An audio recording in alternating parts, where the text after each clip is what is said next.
of it was simply longing. For the stars that once glistened bright in the sky had all spent the noon of the desert falling. And the moon that once lit it bright was long gone. By the riverbank its soul left floating. The purest were gone, leaving broken remnants, and yet the mountain in its might was still growing. Among the sea of bodies she stood alone, and the Lord of Hussein she was thanking. A mountain, for nothing at all could shake it, not even a day that left the sun shaking.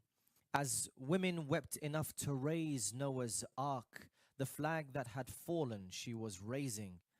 She gestured to the enemy like Haydar, as if his Dulfiqar was still living. What sight? She turns to Rabab with wisdom. At least Asghar's cradle is still swaying. Even if we must live without our men, at least they are in heaven rejoicing. The smoke and the ash all cling to her garment, much like the orphans to her are left clinging. The forearms of the most chaste women wear chains, while the worst of humankind are all singing. The most bearable hardship, the sight of blood. For what is blood next to hearts that are breaking? And Ruqayya continues breaking her heart. How much longer before water he's bringing? What is death? Where has he gone? For he promised that chest against chest we'd be embracing. For us, The tongue of Zainab, stronger than empire. The might of Zainab broke the throne of a king. In the courtyard of Yazid was vengeance. With words her brothers she was avenging. For she had what no one had. She had truth. And with truth, tyranny she was slaying.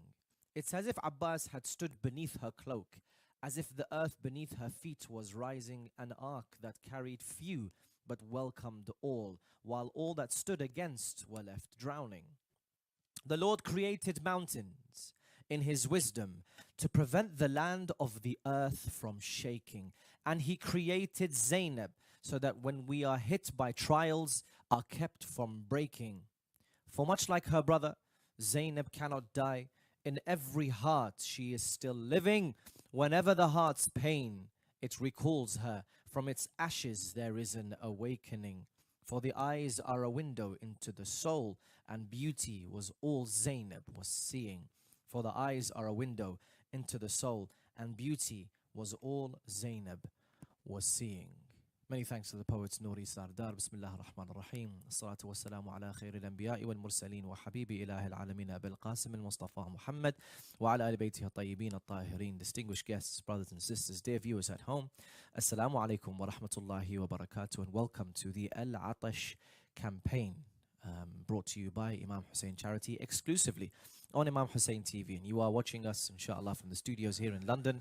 But we do have reports from Iraq giving you an up-to-date daily information on the situation in Iraq from a ziyarah perspective. However, what I want to mention is that the last two lines of this poem written by Nouri speaks about the beauty that Zainab alayhi salam was seeing. Today's particular focus is around Sayyidah Zainab alayhi salam, and we also mention the youth. The reason why we mention the youth is because Sayyidah Zainab alayhi salam was so steadfast in her mission, so committed to the cause of Abi Abdullah al-Hussein, that although she has emotions, she has a heart, she has an instinctive love for her sons, Aun and Muhammad, she had to put that love to one side and focus on the task ahead of her. For Imam al-Hussein alayhi salam, her Imam tasked her with looking after the women and children. However, she was still unwavering in her dedication to Abi Abdullah al-Hussein.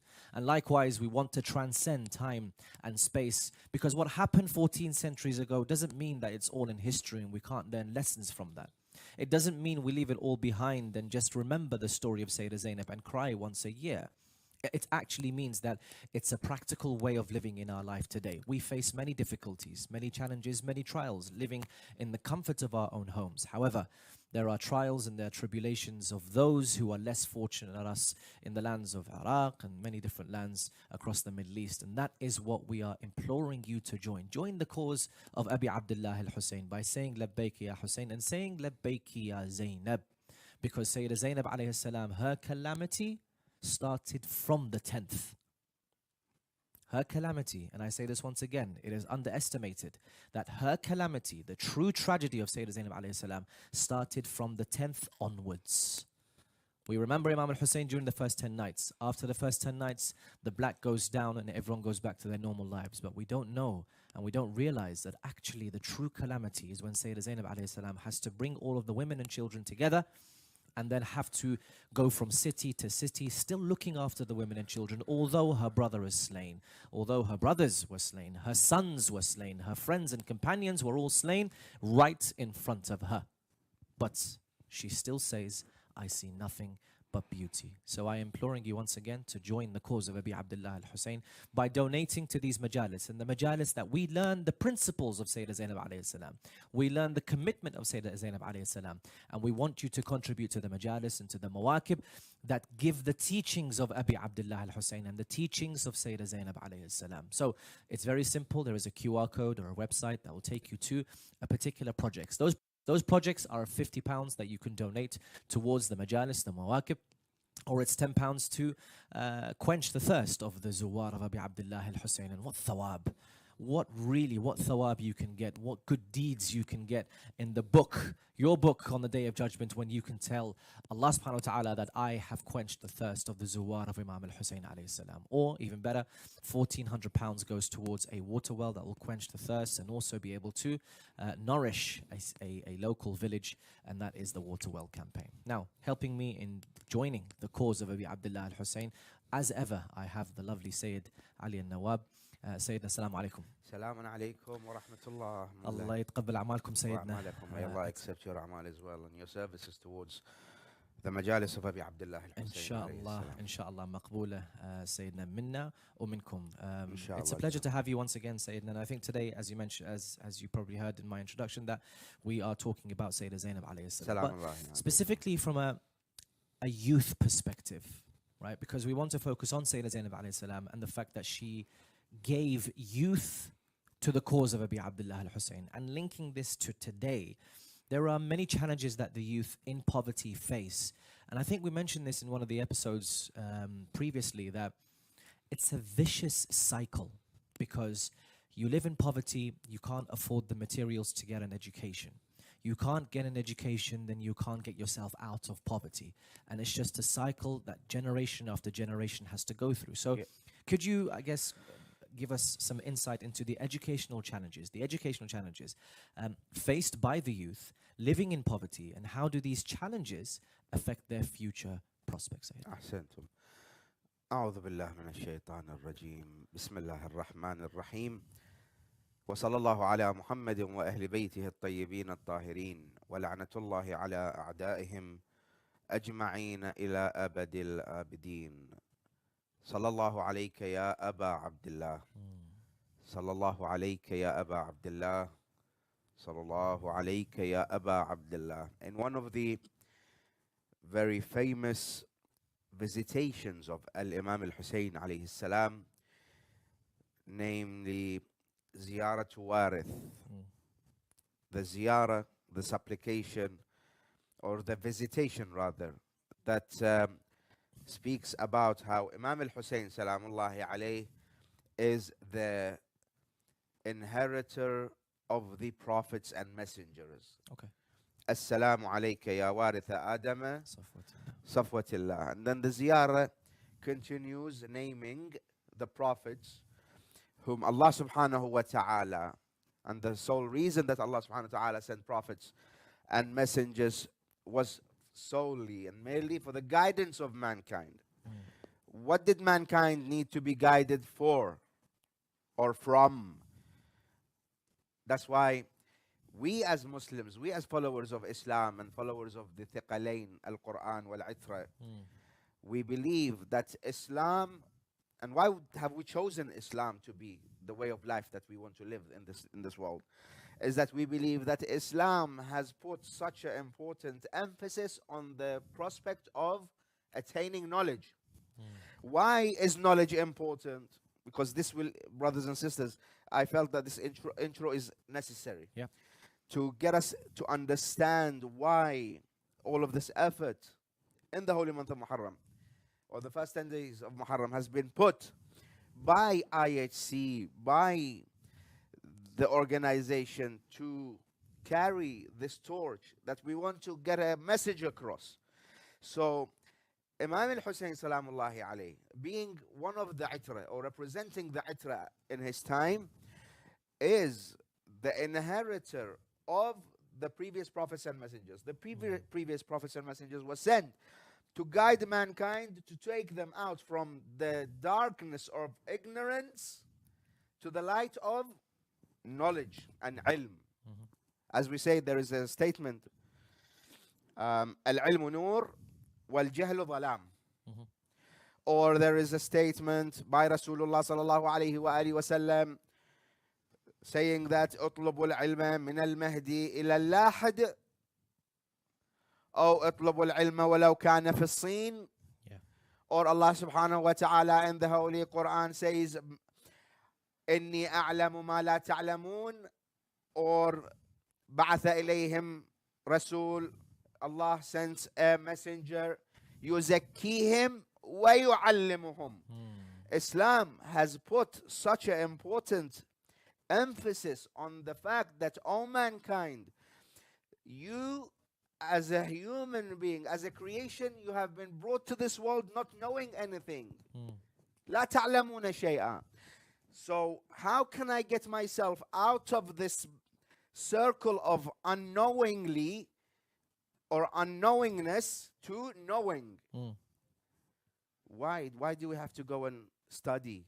Why is it so important that I, as a youth, go and study, wake up early in the morning, leave all the worldly interests, leave my excitement and my fun and my happiness and my enjoyment behind me every day for 5 days a week? Or in some cases, some students go to school 6 days a week, where everyone is enjoying their sleep. I have to wake up in the morning, go to school, sit in front of a teacher who's trying to spoon feed me knowledge. Why? Because this teacher before you, he was young as well. He tasted the sweetness of knowledge, and he knows how bitter ignorance tastes, and he wants to pass on this message to you. Why do we commemorate Imam al-Hussein in the holy month of Muharram? Why does millions and millions of people go through all of these hardships, excitement, organizing majalis? Because Imam al-Hussein alayhi salam says, أنا Qateel العبرة والعبرة. Not only that we sit down and we mourn and cry because we are feeling emotional. This emotion first comes from the source of ibrah. We knew that Imam Hussein represented knowledge and illumination on the plains of Karbala, who he was standing against darkness. So you get the idea of the importance of knowledge. Now, going back to your question, youth, education, and poverty. Islam concentrated on the youth from the early stages. Rasulullah sallallahu alayhi wa sallam, when he became victorious in some of the battles and they took in some of those who came to fight him as hostages, he put a price for them. If you want to buy your freedom, I want you to teach 10 of my people. And Rasulullah sallallahu alayhi wa sallam, highlighted the fact that a youth who is knowledgeable is better to me than an adult who is ignorant. That's why we see Osama ibn Zayd. He was knowledgeable in some of the areas. That's why Rasulullah positioned him to rule and to be a leader upon some of the adults amongst the companions of Rasulullah sallallahu alaihi wasallam. Anyway, you see, I was speaking to Sheikh Ibrahim before coming on the set, and I said, subhanAllah, once you go on the minbar or you stand in front of the camera, Allah subhanahu wa ta'ala opens these doors of giving you like these bullet points. Yeah. And I'm sure if I wanted to stand here and speak for 3 hours about the importance of knowledge, Probably could. I could do that. Now, remind me of the Educational challenges faced by the youth. Ahsan. Educational challenges. Education comes from knowledge. If you don't have knowledge, there is no life. And there will be challenges. You will be facing challenges. Now, these challenges would be that, for example, and we spoke about this a couple of days ago when we were speaking about orphans. Educational challenges could come from lack of wealth, financial. When there is a shortage of wealth in the community or in the society, the local authorities, first of all, will not be able to invest in educational institutes. That would affect the community when there is no school in my village, or when there isn't an adequate educational system in my city. That means all of the community, all of the society that lives around in this village or in this city or in this remote part of the country, they don't have access to knowledge. Absolutely. If I don't have clean classrooms or warm classrooms in the winter or nice air-conned classrooms in the summer, or I don't have clean and hygienic sites in these schools and these colleges, the student won't come towards the school. He says, I don't want to go to a school that is dirty. Hence, the teacher will not come and teach.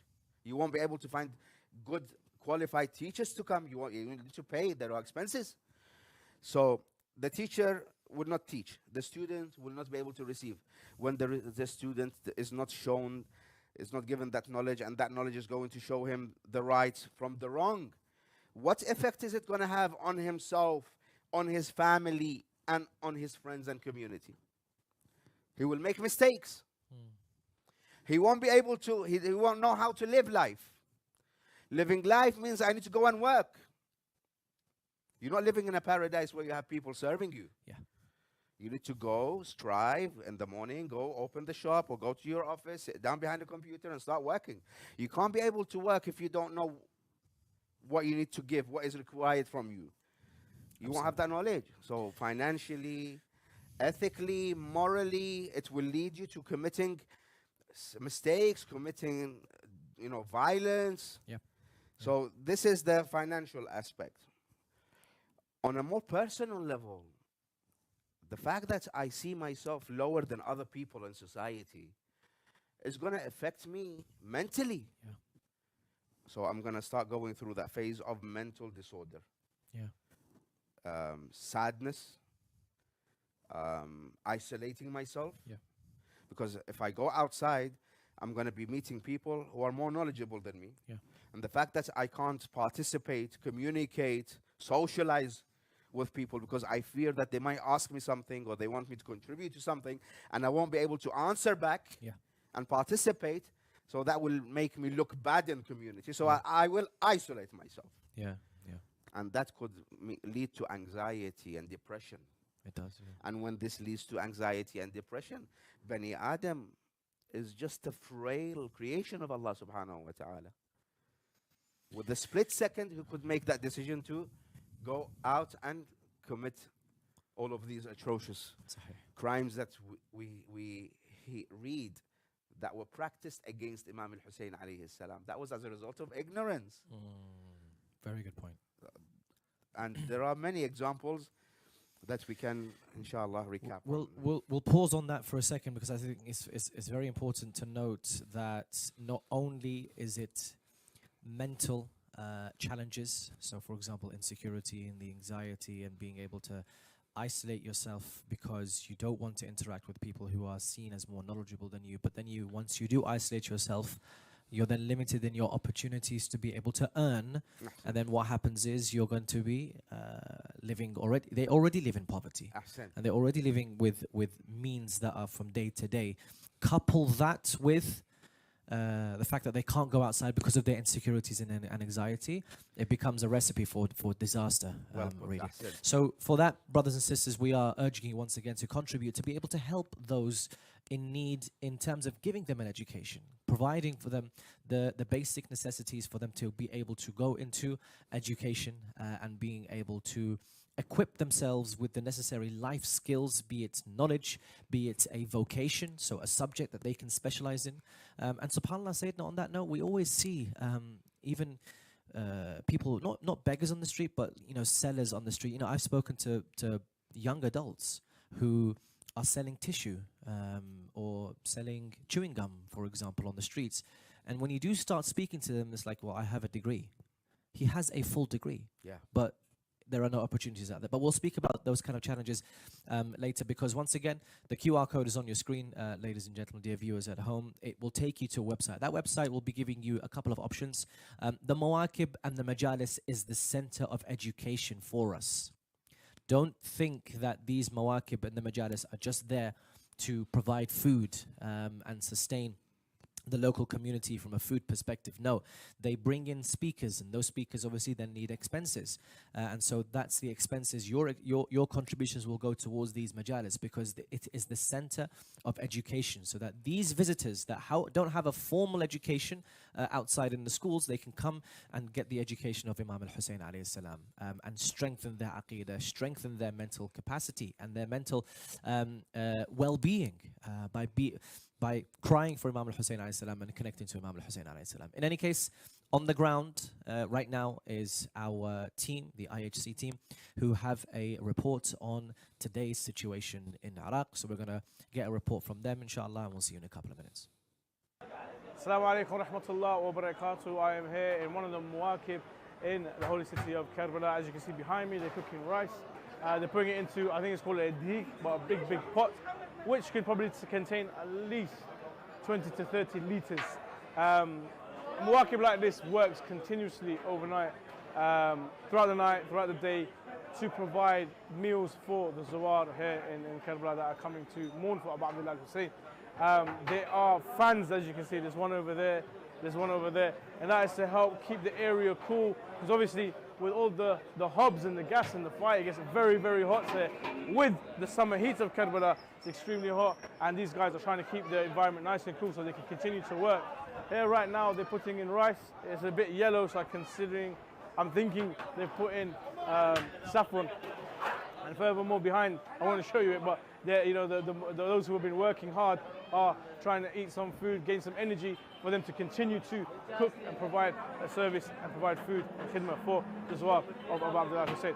Mawakib like this, always have problems, always have difficulties and challenges when it comes to serving, whether it will be electricity costs to keep the lighting, whether it is to have enough energy, whether it's gas, heat, electric, for them to continue to keep going forward, whether they have enough volunteers to help prepare the food, to help cook the food, and to serve the food. But over here you can feel a team, a sense of community, a sense of teamwork, that everyone is here for one another and each other in order to provide khidmah for those thousands and millions who are coming to Karbala to send their condolences to the Imam of the time, and also to commemorate the rituals of Abu Abdullah Hussein. Inshallah, brothers and sisters, I hope you guys can get involved. You can take part with Imam Hussein Charity, who help Muwakib like this, and who will help provide food for the Zawar of Abu Abdullah Hussein. Please visit imamhusseincharity.com.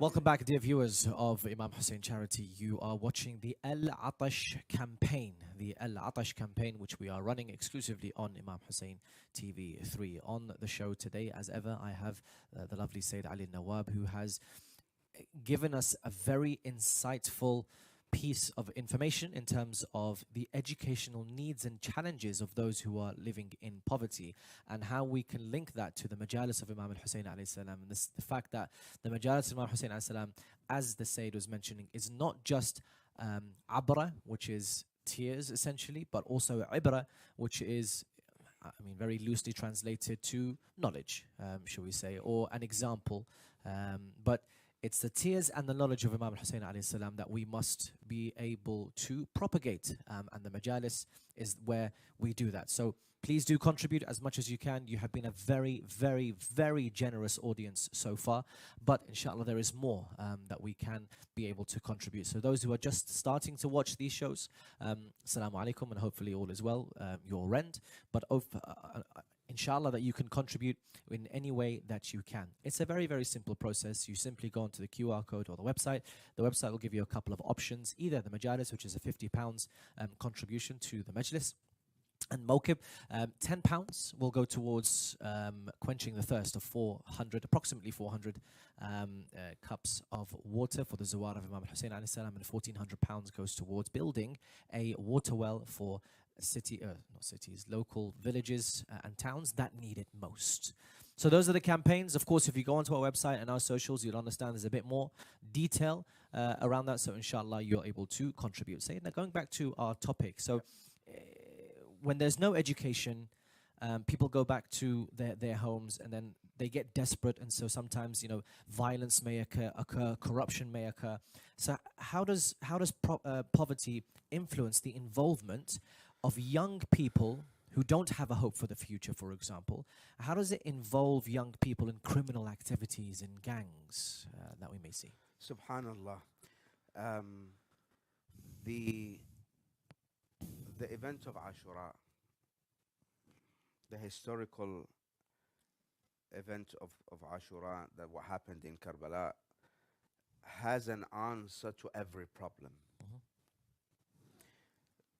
For example, Imam Hussein salamullahi alayhi, representing light and knowledge on his way towards Karbala, or when before leaving Medina, he gave a sermon. He was questioned. Those who didn't know, didn't have the knowledge. They questioned the fact that Imam Hussein alayhi salam is leaving Medina. Ya ibn Rasulillah, why don't you stay in Medina and continue your work? Continue educating people, teaching people, speaking to people, spreading Islam. Overall, Medina, the holy city of Medina, was the start of the Islamic movement. Although in a freedom way, in a freedom context, because the Rasulullah in Mecca, he was able, but in a very limited. So Imam al-Hussein, how did he reply to these individuals? He told them, "Inni lam akhruj, I'm not leaving. Inni lam akhruj ashran wala batiran." Imam gave details of things that I am not moving or leaving the city of Medina because I want to cause mischief. Mischief is caused from lack of education. So Imam is saying, I'm not an ignorant individual who wants to go and commit crime, cause mischief. Then what do you want to do, Ya ibn Rasulillah? I want to guide people towards knowledge. What did the Imam say? إني لم أخرج أشرا ولا بطرا ولا مفسدا فساد. Okay. ولا ظالما, oppression. وإنما خرجت, to do what? لطلب الإصلاح. Islah is what? Guiding people towards the right path. Subhanallah. Who was the beacon of guiding people towards Islah? Go and search Islamic history. Rasulullah. يزكيهم ويعلمهم الكتاب والحكمة. وأسير بسيرة جدي وأبي أمير المؤمنين علي ibn Abi Talib. Which means that those who were around Rasulullah, the so-called companions, and those who were around Amir al-Mu'mineen, again, the so-called companions.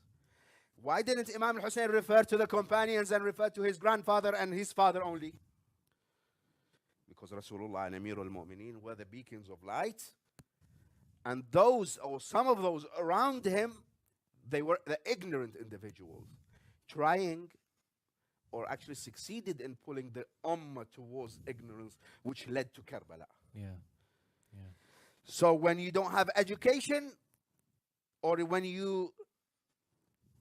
the problem is they will come and tell you that in the camp of Umar ibn Sa'd or in the camp of Bani Umayyah who stood against Imam Hussein in Karbala, in the plains of Karbala, there were individuals whose turbans were bigger than my turban. Who am I? Bigger than the turbans of some of the Maraji and the ulama we have today. Subhanallah. In the camp of Umar ibn Sa'd, there were people who were teaching Quran. They had Quran circles. Wow. In Masjid al-Kufa. They had the imams of Jama'ah. Nowadays, you won't go and pray behind an imam if you know that this imam is ignorant. If you know that the imam that you're praying behind, that you want your salah, which brings you nearer to Allah, you're praying it behind an ignorant imam. You won't go and pray behind the ignorant imam. So these individuals did go and receive some of the knowledge, but where did they get the knowledge from?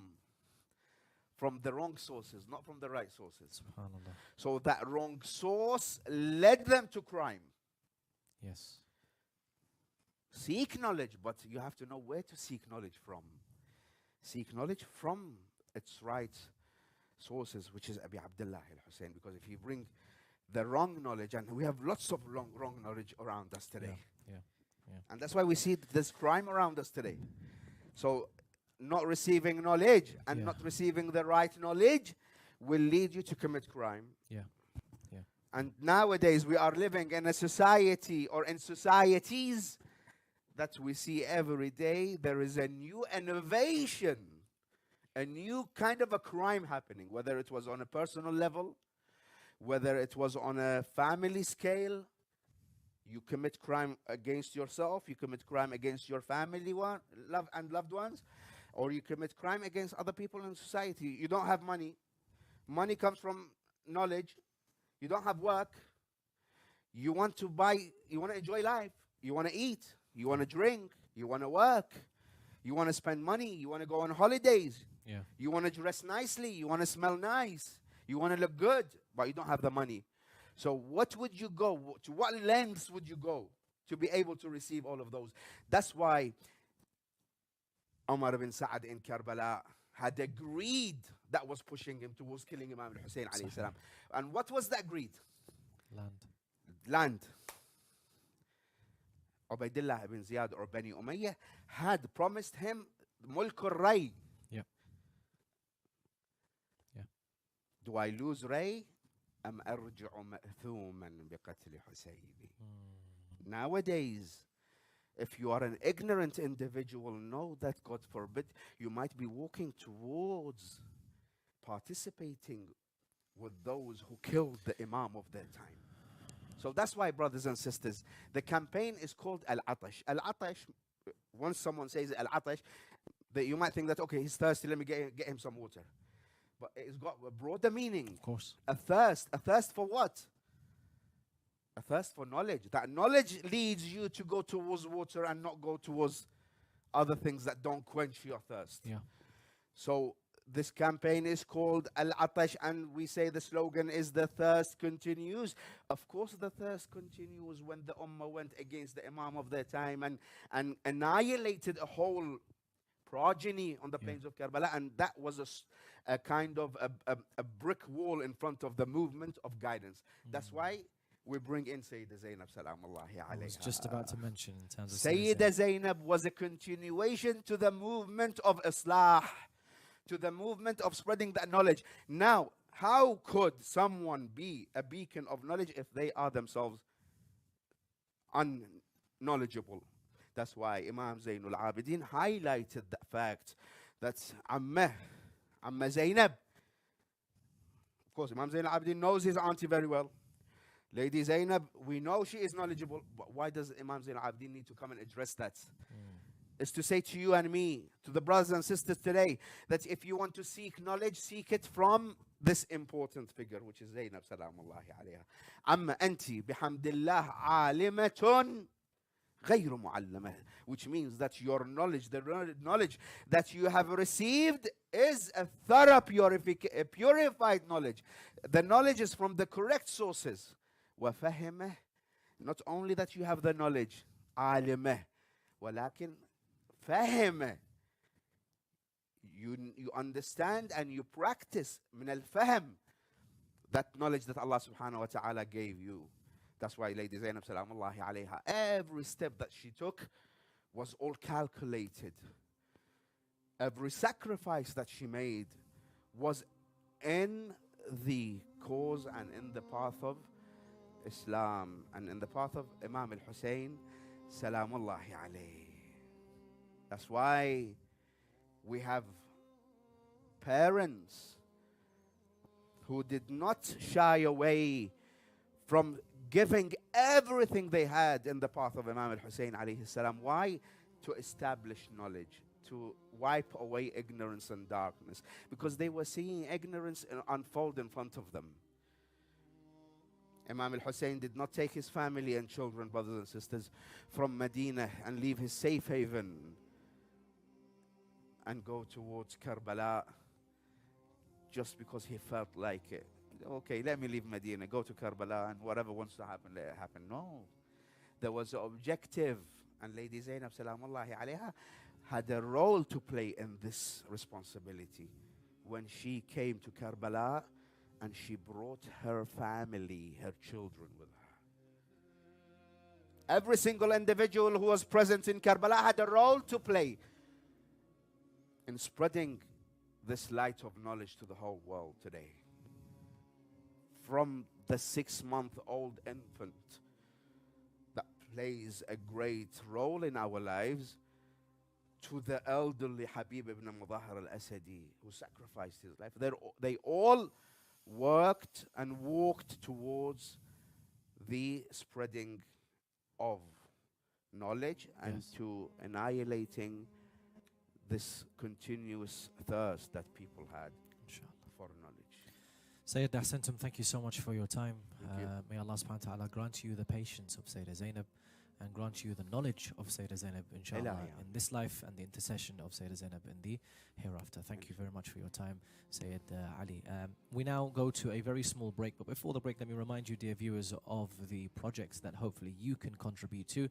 The QR code, as ever, is on the screen. The website is on the screen. The socials are on the screens for you to be able to get in contact, or takes you to a website. The website will give you some options. £50 goes towards the Majlis and the Mawaqib. £10 goes towards the water campaign, and the water campaign is providing clean and suitable drinking water for approximately 400 zuwar. So if you want to do 800, £20, and so on and so forth. Then there is the water well, which is £1,400, and the thawab, the benefits of a water well, is immeasurable, brothers and sisters. It's able to sustain a whole village for a certain amount of time, maybe even indefinitely, with clean, again, suitable water for them to do wudu, for them to wash their faces, to wash the vegetables, to wash whatever they need to use water for. Water is essential in everyday life. And so to have clean water without thinking, is this water that I'm going to be drinking safe for me or not? Just that thought alone that we don't think about, brothers and sisters. We turn the tap on, we drink, everything is absolutely fine, right? We even sometimes compare, and this is how petty we get. We compare how clean our waters are. So for example, Canadian water is so clean, and American water and UK water. I mean, seriously, let's just have a think about that for a second, because there are people out there, millions of people out there, who don't even have a tap to turn the water on, number one. Number two, if they do have a tap, is this water going to kill them? Not how clean this water is. And anyway, this is another discussion, inshallah, we will share with you in another night. However, for now, we are still going on with the program. We have another guest after the break, so inshallah, we will see you in a couple of minutes. In the tragic month of Muharram, one of the most significant acts is the provision of tabarruk and niyaz for Husseiniyyas worldwide. In a world plagued by hunger and the merciless killing of Shia Muslims on a daily basis, it becomes our duty to give to those in need. Countless Husseiniyyat, Imam Bargas and centers cook meals to nourish their local communities as the masses gather to remember Imam al-Hussein alayhi salam. And do you know what? The orphans and widows absolutely cherish it. During this time of year, hundreds of thousands of orphans, widows and people living in poverty rely on niyaz and tabarruk. Just imagine the profound impact a single plate of food, a glass of water, or a bag of fruit can have. These simple items can nourish a hungry child, bring comfort to a struggling family, and even inspire a brighter future. However, we cannot do this alone. We need your help to create a lasting impact this Muharram. Join us in this collective effort to provide basic necessities that every human deserves. Make your niyaz count and donate your tabarruk now so that it can reach the Hussainis and the Zainabis of today.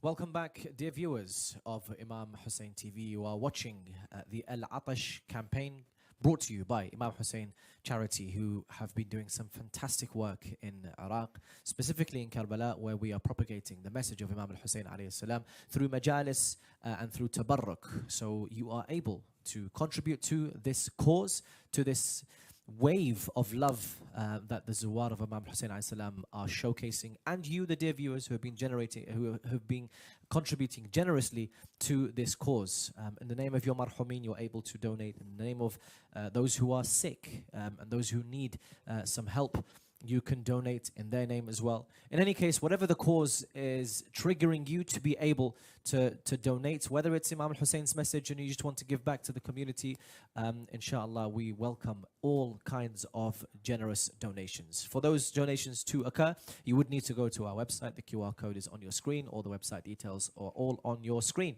You will come to a website where the projects are there. £50 goes towards the majlis and tabarruk for Imam Hussein alayhi salam and the Zawar of Imam Hussein alayhi salam.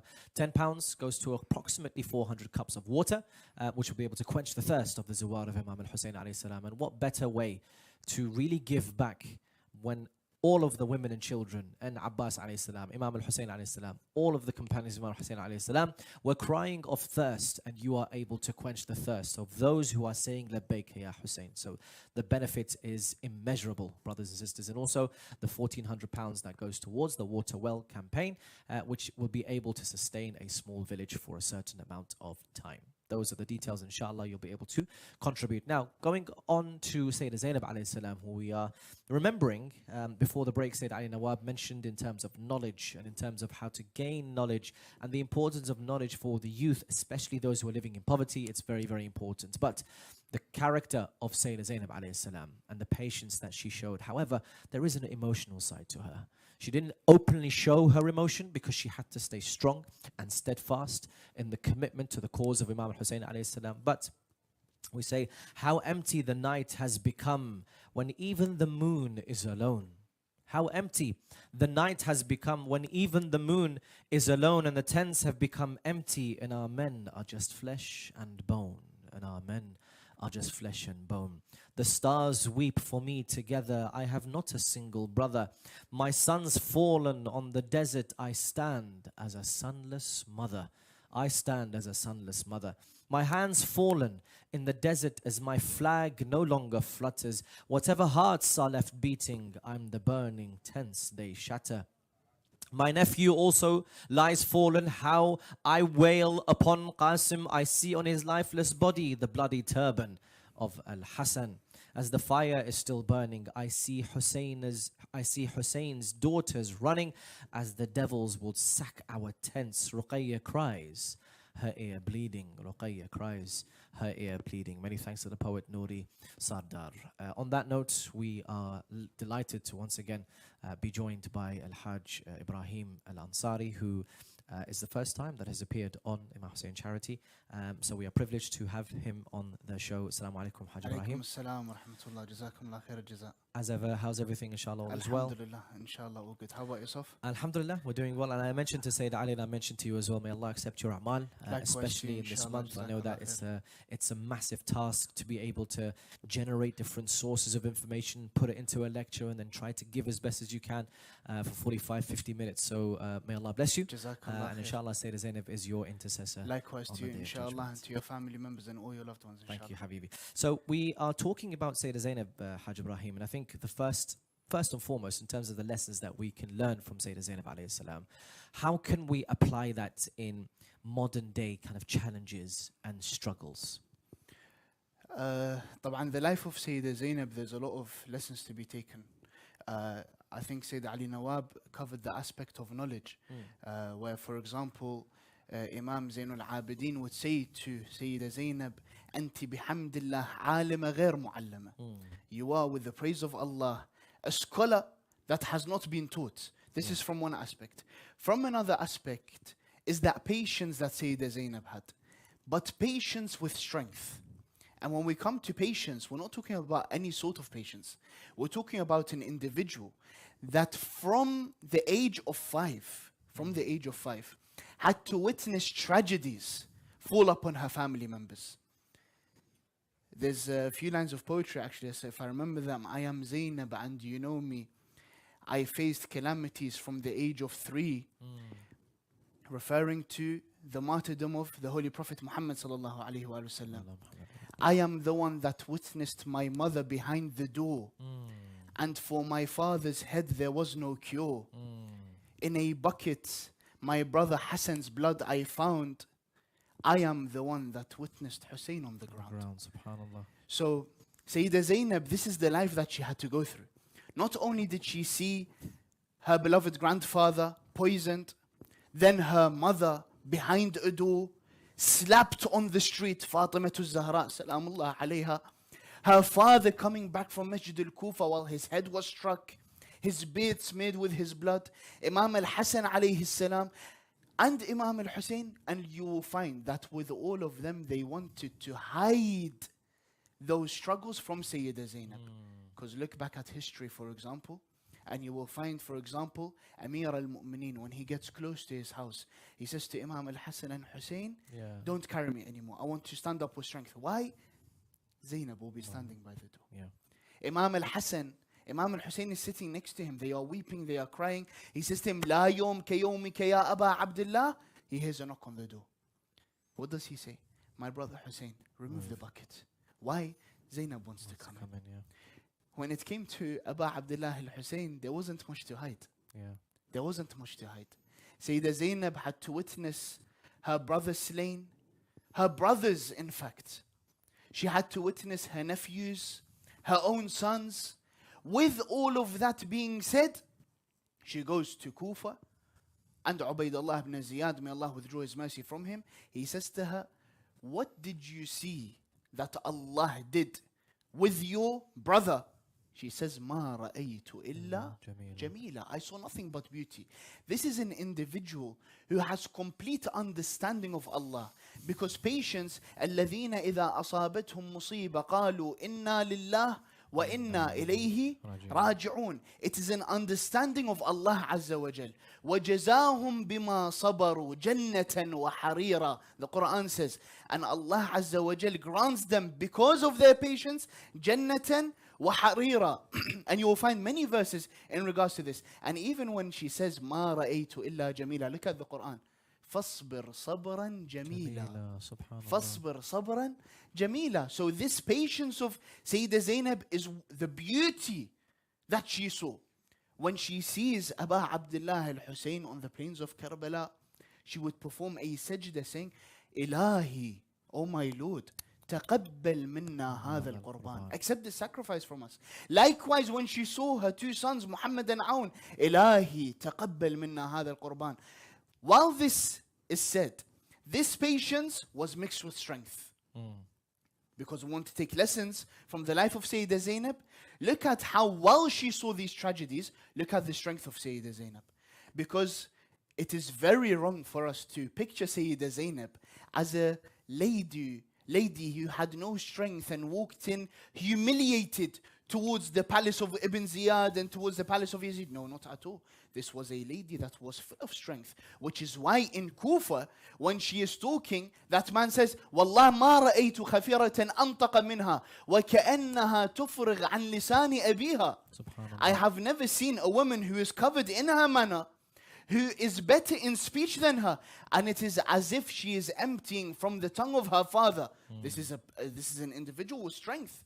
So you see, there was a protectiveness of Lady Zainab from a young age, but that did not take away the teaching of strength and of bravery. That she had the bravery of Ali ibn Abi Talib, which is why there is a famous line of poetry actually. It says, بِأَبِي الَّتِي وَرِثَتْ مَصَائِبَ أُمِّهَا may my father be sacrificed to the one who inherited the calamities of her mother. فغدت تقابلها بصبر أبيها. And she then ended up facing them with the patience of her father. I wanted to kind of relate all of those qualities to modern day in terms of especially those women who are living in poverty, because most of the time anyone that, for example, a woman that loses her husband to war, for example, or a husband is passes away and they are left with 5 or 6 children that they have to look after, it's always cited that Sayyidah Zainab went through much more, so therefore I'm what calamities I go through is nothing compared to Sayyidah Zainab. What are the ways that I guess we can contribute back, or for the viewers to be able to contribute in terms of supporting those women who go through hardships, who in a sense use Sayyidah Zainab alayhi salam as that inspiration? طبعا, from my position, it would be very wrong of me to come forward مثلا and say Sayyidah Zainab was patient, so you should also be patient. From my position, I can't say such a thing. Why? Because this individual has gone through something, and this individual obviously needs to look at the life of Sayyidah Zainab in order to take what she can from Sayyidah Zainab. But I can't come and say, for example, look at the life of Sayyidah Zainab, she saw much more than you did, so you should also be patient. This would be very wrong. However, what I can do is urge the beloved viewers at home to support charities that are helping these women. Yeah. To support those individuals, because at the end of the day, one thing that we would learn from Bani Hashim and from Sayyidah Zainab is that they would never lend out a hand. So instead, let's go to these individuals to help them ourselves. When it comes to, for example, Sayyidah Zainab, and these individuals, they see them walking on the street, and they say, do you guys need charity? Do you guys want... No, we're not here for charity. They're captives. We're not here for charity. What I want you to do, in fact, take this money and tell this man that is holding the head of Abu Abdullah to move away from us, because the people are looking at us. Subhanallah. This was the difference in that state. So our duty as followers of Sayyidah Zainab is to keep the khidr of Sayyidah Zainab present in our women today. Our duty is to go flock towards these charities that are helping these women stand up on their own 2 feet, and help them through this manner in order to get these women back on their feet, in order to give them that strength, to give them that bravery, because that will also help them with their patience. So it's an idea of understanding our duty in helping, while not looking down at an individual and trying to act as if their tragedy is nothing compared to the tragedy of Karbala. Of course, no tragedy can be compared to Karbala. Imam al-Hassan alayhi salam, he himself says, لا يوم كيومك يا أبا عبد الله. But if we continue to use that as a scale in order for us to then come forward and say, do you know what? You can't feel sad. You can't feel depressed. You can't feel in a specific emotional state. That's not fair at all. That's not fair at all. Yeah. Ahsantum, Hajina. On that note, we're going to take not a break, but however, we were going to go to another report from our team in Iraq, specifically in Karbala, the IHC team. And essentially what Haj Ibrahim was saying in terms of the strength of Sayyidah Zainab alayhi salam and the commitment of Sayyidah Zainab alayhi salam, this is all disseminated in the majalis, in the mawakib. And so we're asking you, the dear viewers, to be able to get an insight into what's going on in these mawakib. So we're going to see the video, inshallah, and we'll see you straight after. Assalamu alaikum wa rahmatullahi wa barakatuh. I'm here in the holy city of Karbala, and behind me you can see Maqam Imam al-Zaman. This is where the Imam of our time, may Allah hasten his reappearance, came, set up a tent, and probably spent about 3 weeks here doing the ziyarah of Abu Abdullah Hussein and so forth. This is a very, very important and significant place for us Shia Muslims to come visit, and for us to reconnect with the Imam of our time. Now, the reason I wanted to show this place is that there are many, many different maqamat here in Karbala. There are many, many important places that we go to visit, which relate to us. Some are to do with the battle and the massacre of Karbala. Others to do with our Imam who came to visit, and other miracles or miraculous things that took place around the holy shrines of Karbala. But furthermore, since the last 20 years, you can see more and more people have been coming to Karbala. More and more since it has become more easier for people to access Karbala and Najaf. More and more people have been coming towards Iraq, and this has forced the shrines to expand and develop. This has forced Karbala as a city to expand and develop. And you can see right now they're building the dome. They're making the dome a bit bigger. They're putting brand new lights on. They've actually, the architecture, the design of this maqam is absolutely beautiful. And you know, it's fully air conditioned. They have so much to offer. Toilets are clean and so forth. And then furthermore, inshallah, in the future, we will see these places with things like free Wi-Fi and also other technology being put in place to update the shrines as more and more people come. Every year, so many people come towards Karbala, so many people come towards Abu Abdullah Hussein and Abu Fadl Abbas. Every year, the numbers go up. Arba'in sees 20, 30, 40 million people coming. And inshallah, we will see that more and more people will come to Karbala. Welcome back, dear viewers. The video that you've just seen was our team working tirelessly in Karbala, preparing the majalis of Abu Abdullah al-Hussein. And once again, you are able to contribute to these majalis. The power of your contribution is essentially, let me give you this in a more realistic perspective. You are providing 10, 20, 30, 100 pounds, whatever the amount that you want to give. You're providing for those in Karbala, coming towards the Mawaqib, going towards the majalis, and receiving the tabarruk of Imam al-Hussein alayhi salam. You are contributing directly to that, brothers and sisters. So please do go onto our website and you will be able to find out which projects you want to donate to. So either it's the £50 Majalis Tabarruk campaign, or it's the £10 that goes towards approximately 400 cups of water, or the Water Well campaign. The details are either on your screen now, or you can go directly to our socials where you'll get more information, inshallah. We're returning to Hajj Ibrahim, where before the video we were talking about Sayyida Zainab is the mountain of patience.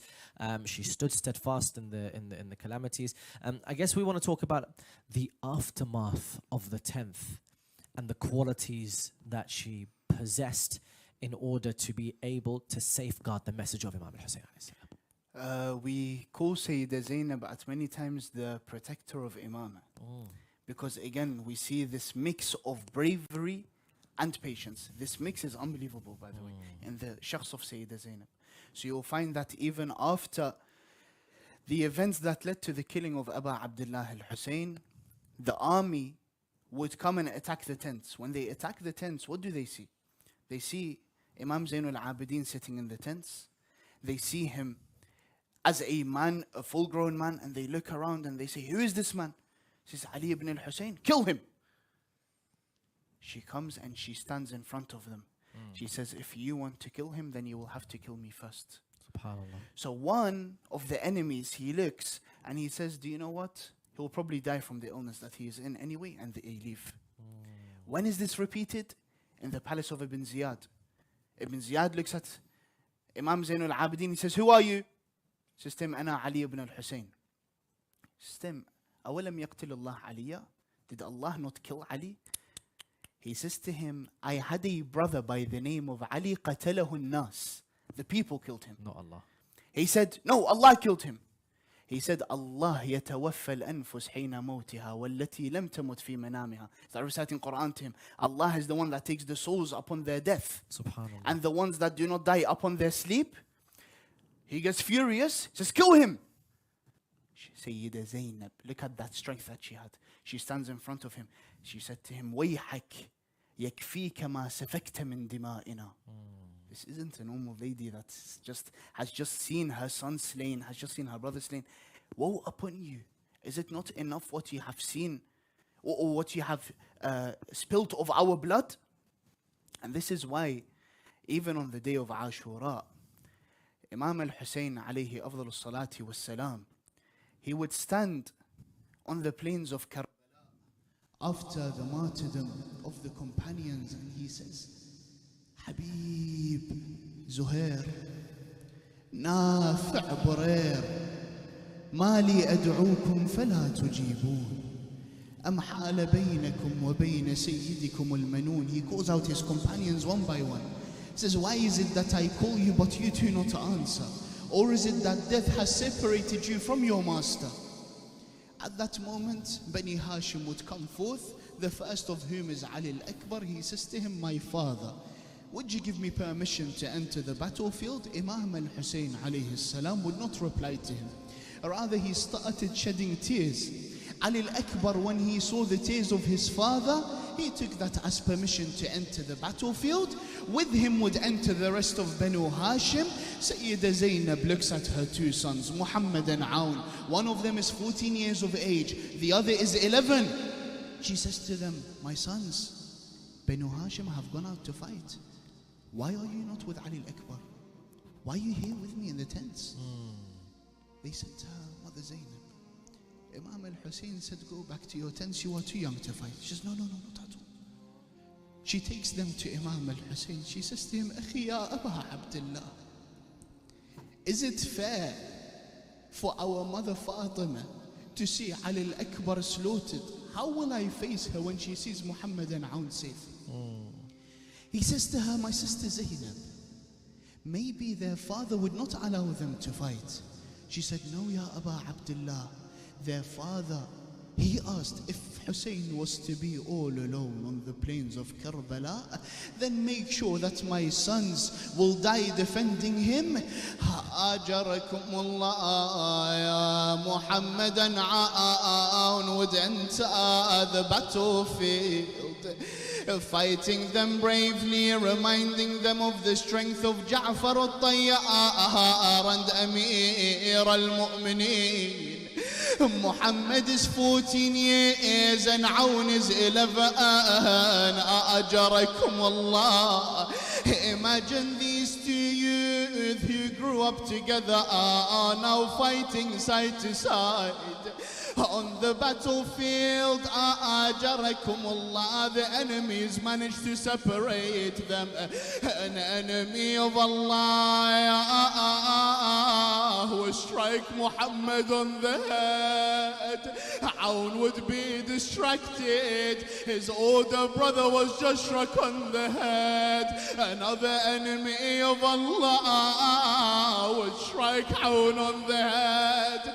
Together they would fall on the plains of Karbala, shouting, As-salamu alayk, Ya Aba Abdullah. Imam al-Hussein would rush towards them. Ajarakum Allah. He would sit by them, he would weep for them. Then they would say to him, Uncle, Ya Aba Abdullah, we have a will for you. What is that?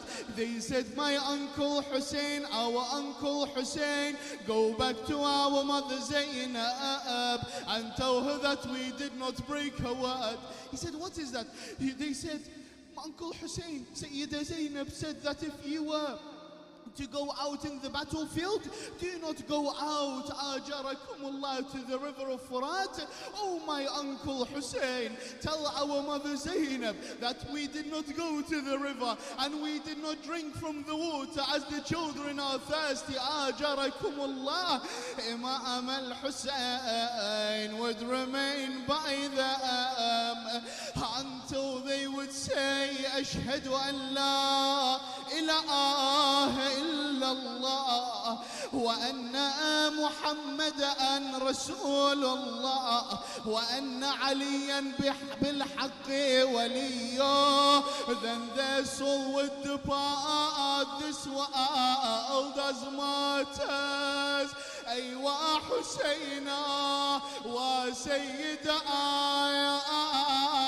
ومظلوما. Imam al-Hussein would carry them back to the tents. Sayyida Zainab would see them. Imagine a mother is seeing her 14-year-old and 11-year-old.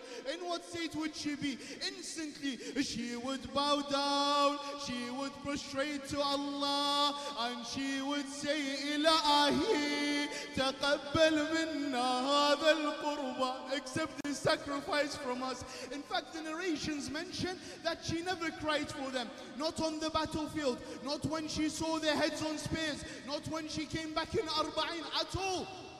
But I say there was another time where she said, Ilahi taqabbal minna hadha al-qurban. That is when she would sit by the body of Aba Abdullah, a body that is full of wounds. The narration says she would put her hand under his back, then she would raise it to the sky and say, Ilahi تقبل منا هذا القربان. Oh Allah, accept this sacrifice from us. But I say, in what state did Sayyida Zainab reach the body of Aba Abdullah? For the plains of Karbala was filled with soldiers and horsemen. والله تقول لنا طريت،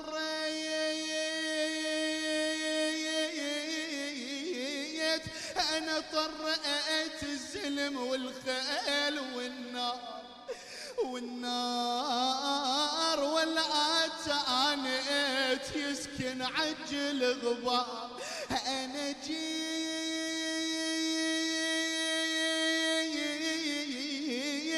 أرد أشوف إيش صار ما صار، لقيتك عالرمل ودر الرمل حار. يا خويا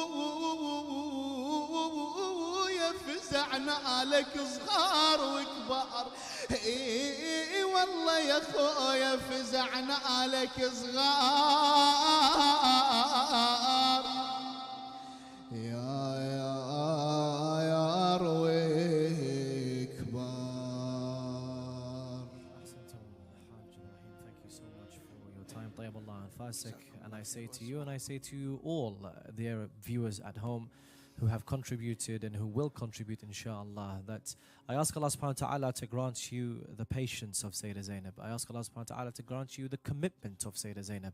I ask Allah subhanahu wa ta'ala to grant you the steadfastness of Sayyidah Zainab, so that you are able to teach this commitment to your children and to the next generation, so that they grow and to be banners of Islam and to be the flag holders of Abu Abdullah al-Hussein alayhi salam, and to follow in the footsteps of Sayyidah Zainab in this life. But I also ask Allah subhanahu wa ta'ala to grant you, Hajj Ibrahim, the intercession of Sayyidah Zainab alayhi salam, and that your voice and the tears that you draw from the audience will help you on the day of judgment, because all of us need help on that day. And we hope that whatever little that we can give, whether it's financial, whether it's opening the charity, or whether it's service to Abu Abdullah al-Hussein, we hope and pray to Allah subhanahu wa ta'ala that on the day of judgment it goes in our favor, and inshallah it is accepted. And on that note, inshallah, we'll see you tomorrow on the same time, the same episode of Imam Hussein Charity. The thirst remains, brothers and sisters. Keep that in mind.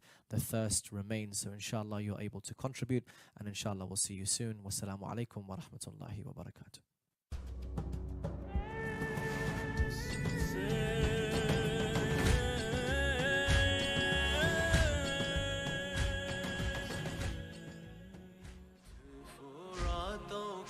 You see Karbala, Karbala, Allahumma arzuqna Karbala, Karbala, Allahumma arzuqna Karbala.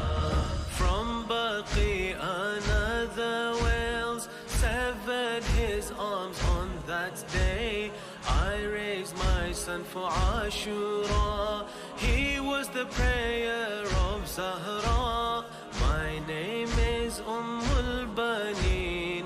My love no limit has seen. Karbala, Karbala, Allahumma arzuqna Karbala, Karbala, Allahumma arzuqna Karbala. Tears of blood from above the rain, crying for Mawla Hussein. Tears of blood from above the rain, crying for Mawla Hussein. From upon the 12th one's cheek, to avenge Asghar he seeks. My Imam, for you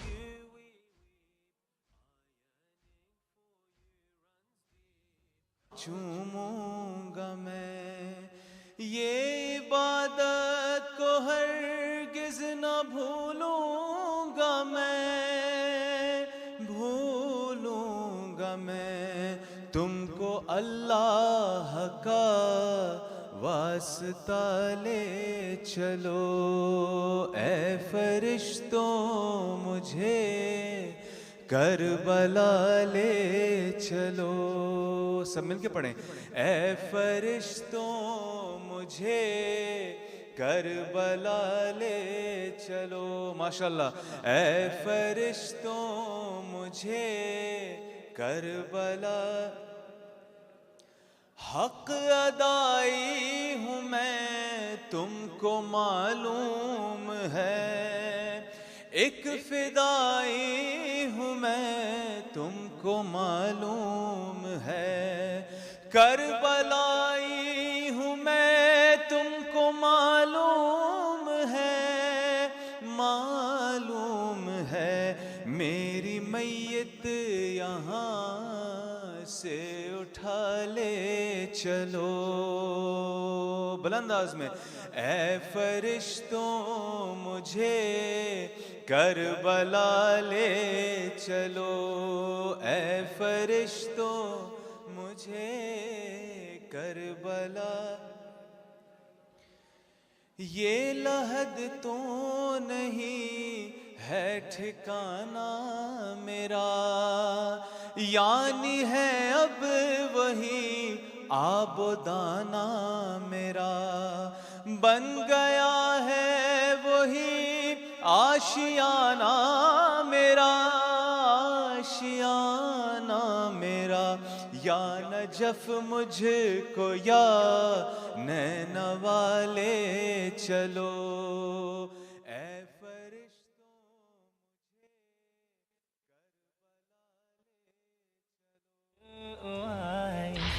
Where is my Ali Akbar? Tell me that to me he'll return by the rib of your mother. Tell me I'll Karbala جاؤں گا, کربلا جاؤں گا. خلد ہے جس جگہ اس جگہ لے چلو. اے فرشتوں مجھے کربلا لے چلو. اے فرشتوں مجھے کربلا. اے ابد میری جنت ہے کرب و بلا, میری مٹی میں ہے عشق آل ابا. کچھ نہیں چاہیے مجھ کو اس کے سوا, مجھ کو اس کے سوا. سوئے دامان اہل کے سالے چلو. اے فرشتوں مجھے کربلا لے چلو. درود بھیجے محمد و آل محمد پر.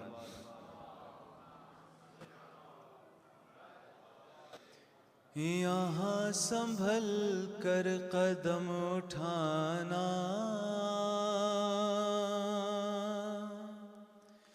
یہ کربلا ہے, یہ کربلا ہے. یہاں سنبھل کر قدم اٹھانا, یہ کربلا ہے, یہ کربلا ہے. یہ بات ہرگز نہ بھول جانا, یہ کربلا ہے, یہ کربلا ہے. اور جہان صبر و رضا یہی ہے, خدائے صبر و رضا یہی ہے. ارے یہاں پہ آتے ہیں چل کے مہدی, بہشت زہرا یہ سرزمین ہے. یہاں ہے زہرا کا آنا جانا, یہ کربلا ہے یہ کربلا ہے اور دعائیں دیں گے حسین تم کو یہاں پہ آنسو اگر بہائے جہاں پہ بیٹی نے بے وطن کی ستمگروں سے تماچے کھائے یہاں پہ خوشیوں کو بھول جانا یہ کربلا ہے یہ کربلا ہے اور یہاں پہ گزری ہے وہ قیامت ملا نہ اس کو سکون اب تک ارے ردائیں چھننے کے غم میں عابد لحد میں روتا ہے خون اب تک یہاں پہ ہرگز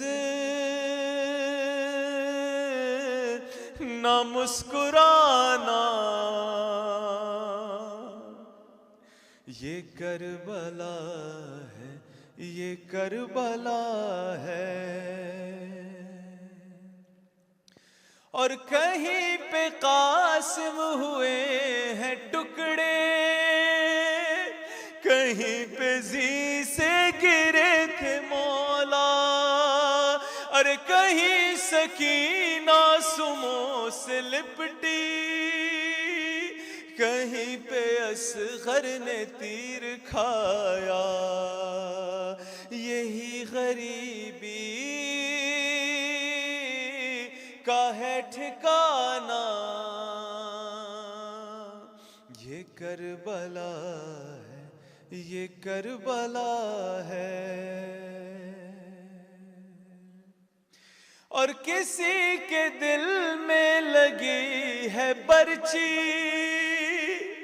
کسی کے بازو کٹے یہیں پر ہے علی کی بیٹی کے کتنے یوسف لہو میں ڈوبے ہیں اس زمین پر لٹا ہے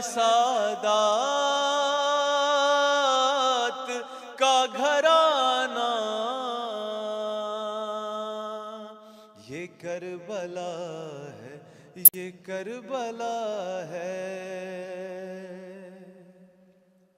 سواری آئے گی ایک وہاں سے نجف کی جانب نگاہ رکھنا اور جب آئے شام غریباں اس دم علی کو زینب کا پرسہ دینا تم آنسوؤں کے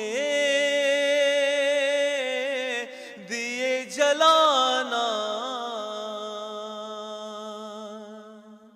یہ کربلا ہے یہ کربلا ہے یہاں سنبھل کر قدم اٹھانا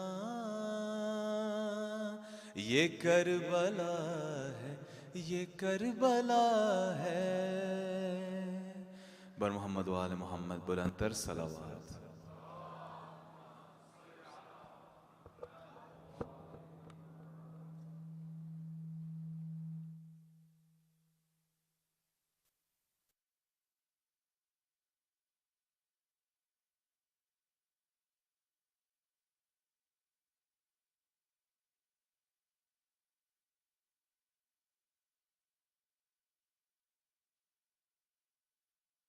صلوا على محمد وآل محمد.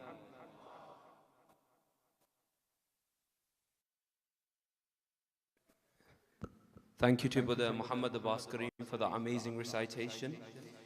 Just a couple of announcements before I invite the Sheikh to continue with his lecture series. First of all, the same one as I did yesterday, there are a couple of books available outside that have been written and translated by Sheikh Abbas Raza. The books are as following: The Life of the Sincere Companion Abu Dhar al-Ghaffari, The Life of the Third Martyr Ghazi Nurullah, Al-Muqibun, the first book ever discussing the bloodline of Amir al-Mu'mineen, and the first book to ever mention the name of the martyrs in Karbala from Bani Hashim. And then we have Bab Hadi Ash'ar, which is a book on the principal beliefs of the Shia school of thought. And it's a textbook which is still taught in the Hawza. And finally, we also have Tafsir of the Holy Quran, and it's the first of an intended 3 volumes. So if you are interested and want to buy the books or want to read, have a look at them, then we have volunteers and a stall outside.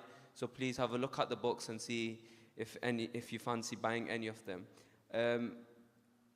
Any funds that are raised from these books, they are not going to anyone. They are just used for further research and publication. So they don't actually go to anyone.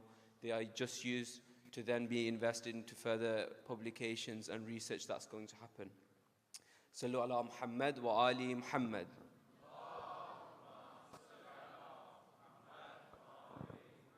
Just a few other announcements.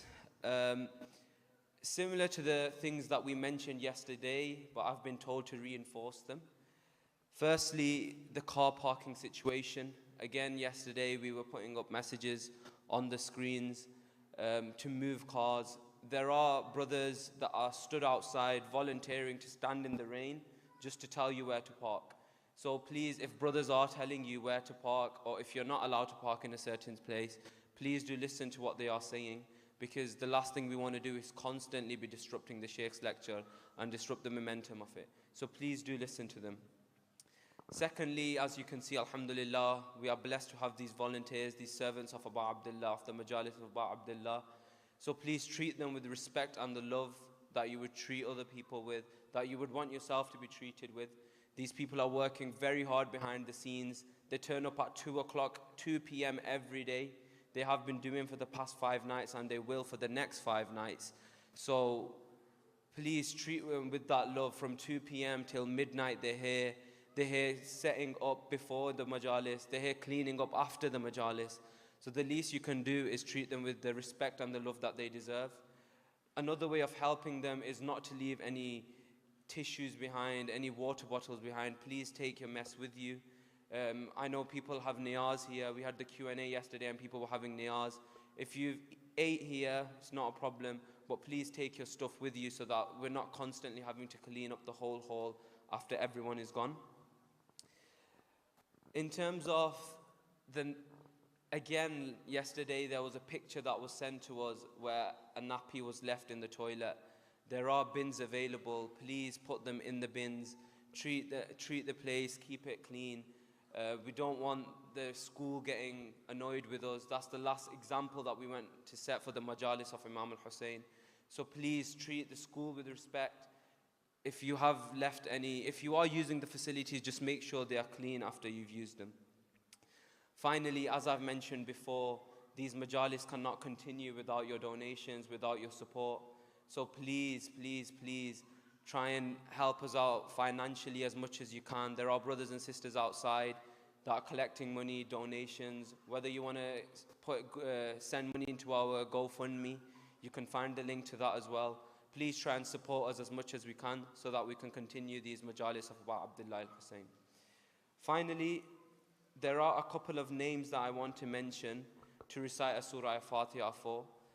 So inshallah I'll mention all the names, and then if you can recite a Surah Fatiha.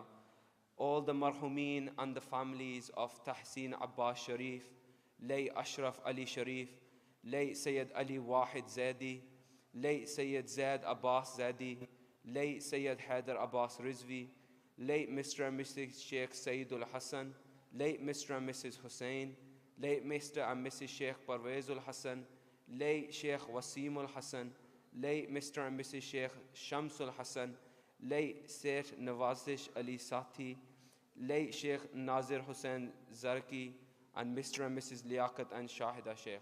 Please recite a loud salawat followed by Surah Fatiha. Sallu ala Muhammad wa ali Muhammad.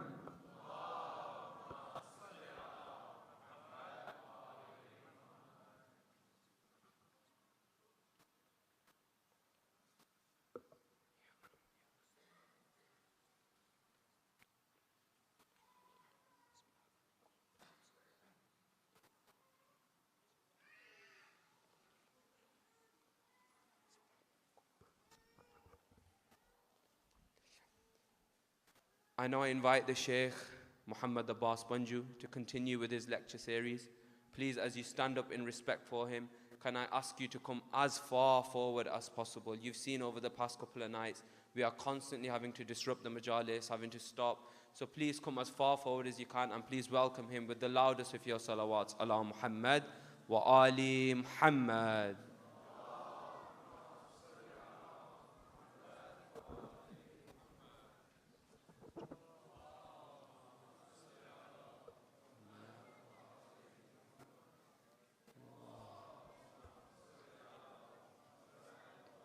Nara Takbir, Nara Takbir, Nara Risalat, Nara Risalat, Nara Haidari, Haidari, Bar Muhammad wa Ali Muhammad salawat.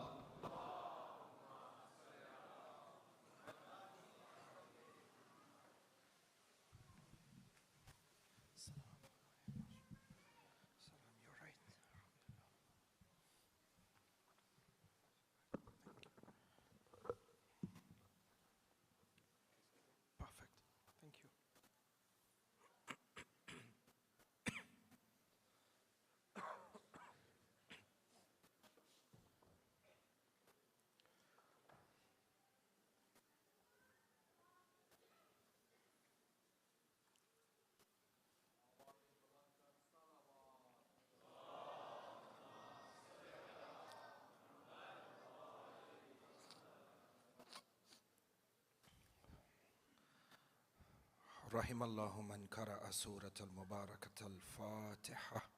بسم الله الرحمن الرحيم.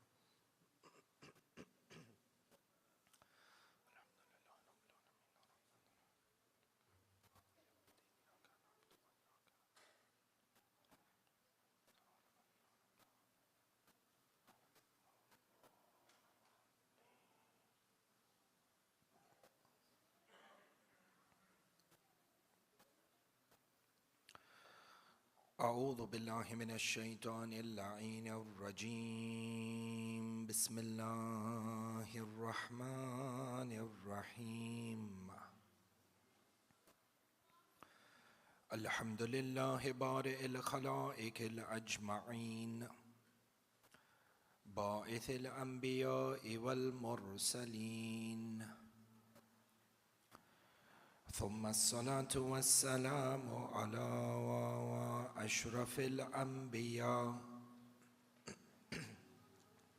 حبيب قلوبنا وشفيع ذنوبنا أبي القاسم محمد.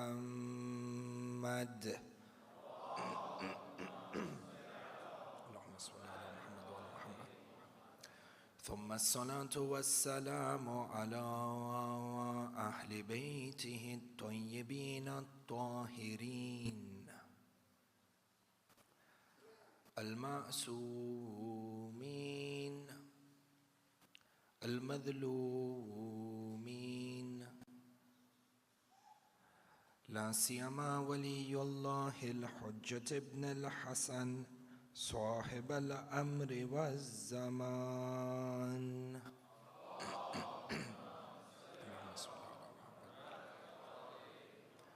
روحي وأرواح العالمين له الفداء، ولعنة الله على أعدائهم أجمعين، وعلى غاصبي حقوقهم، وعلى منكري فضائلهم إلى قيام يوم الدين. آمين رب العالمين.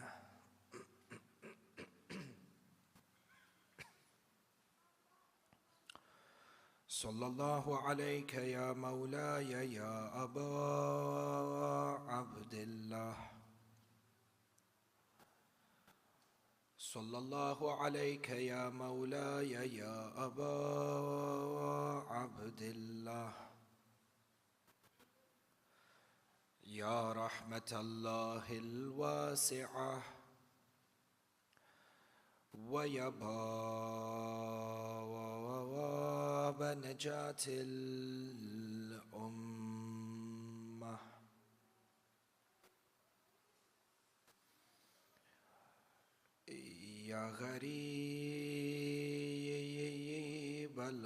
الكرباء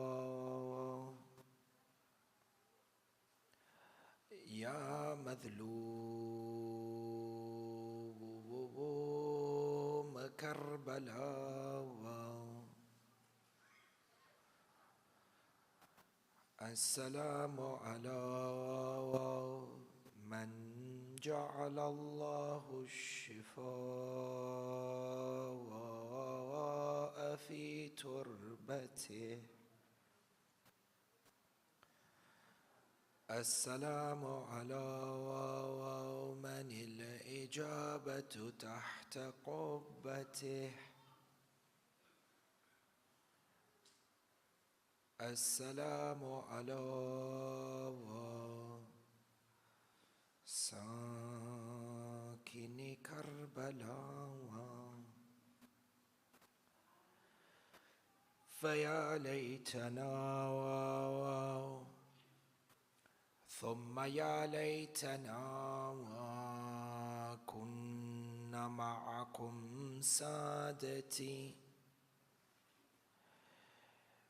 يا سادتي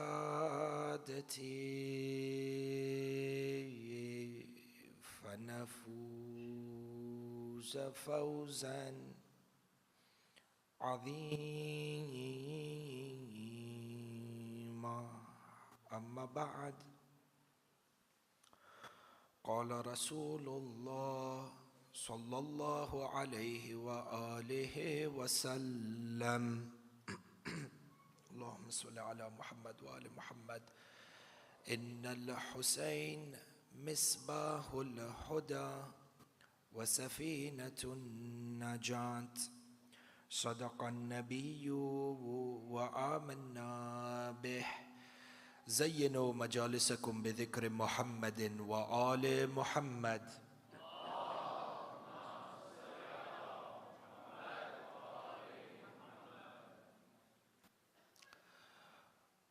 Ahibbai, as you may already know, that this grand revolution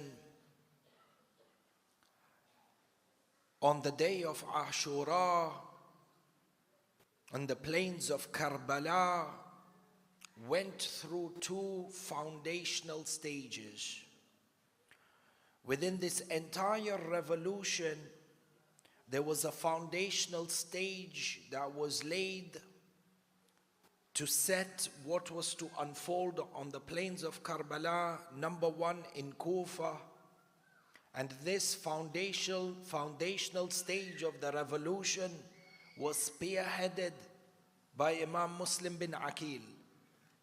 And on the other hand, you have a foundational stage of the revolution within the Holy Land of Mecca, the Meccan days of the revolution of Sayyid al-Shuhada. And it is important for us, in order to be able to comprehend the vastness and the grandeur of the revolution on the day of Ashura within the plains of Karbala, that we understand the Meccan aspect of the revolution of Imam al-Hussein. And as you may already be familiar, that Imam al-Hussein was in Mecca for close to about 125 days before departing Mecca to make ways towards the land of Iraq.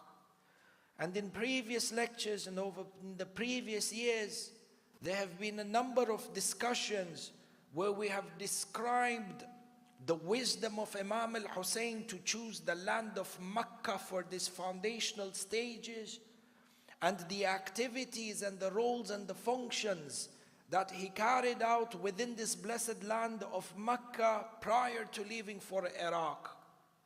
For the purpose of tonight's lecture, I would like to zoom in and analyze on one particular aspect of this Meccan revolution, in that Imam al-Hussein was in Mecca from about the 3rd or the 4th of Sha'ban, 60 AH, all the way until the 8th of Dhul Hijjah, 60 AH. And it is on the 8th of Dhul Hijjah that Imam al-Hussein decided to leave the city of Mecca and go towards Kufa. And it is on this journey towards Kufa that Imam al-Hussein's army was intercepted by the army of Hur. And from here, Imam al-Hussein made his way to the lands of Karbala.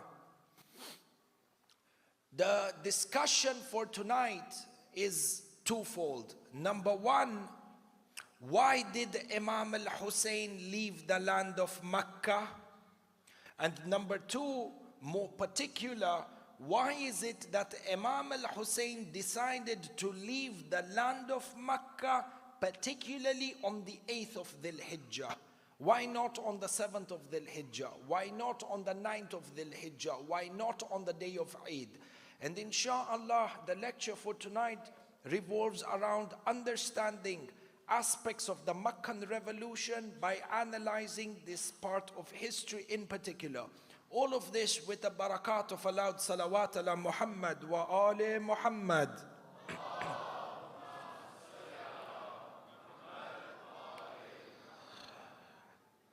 Why did Imam al-Hussein decide to leave the city of Mecca?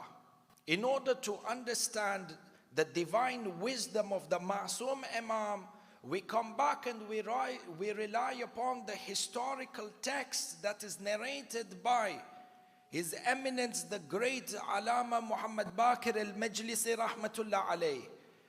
One of the few scholars within the ghaiba of the Imam who has provided unparalleled service when it comes to identifying, compiling,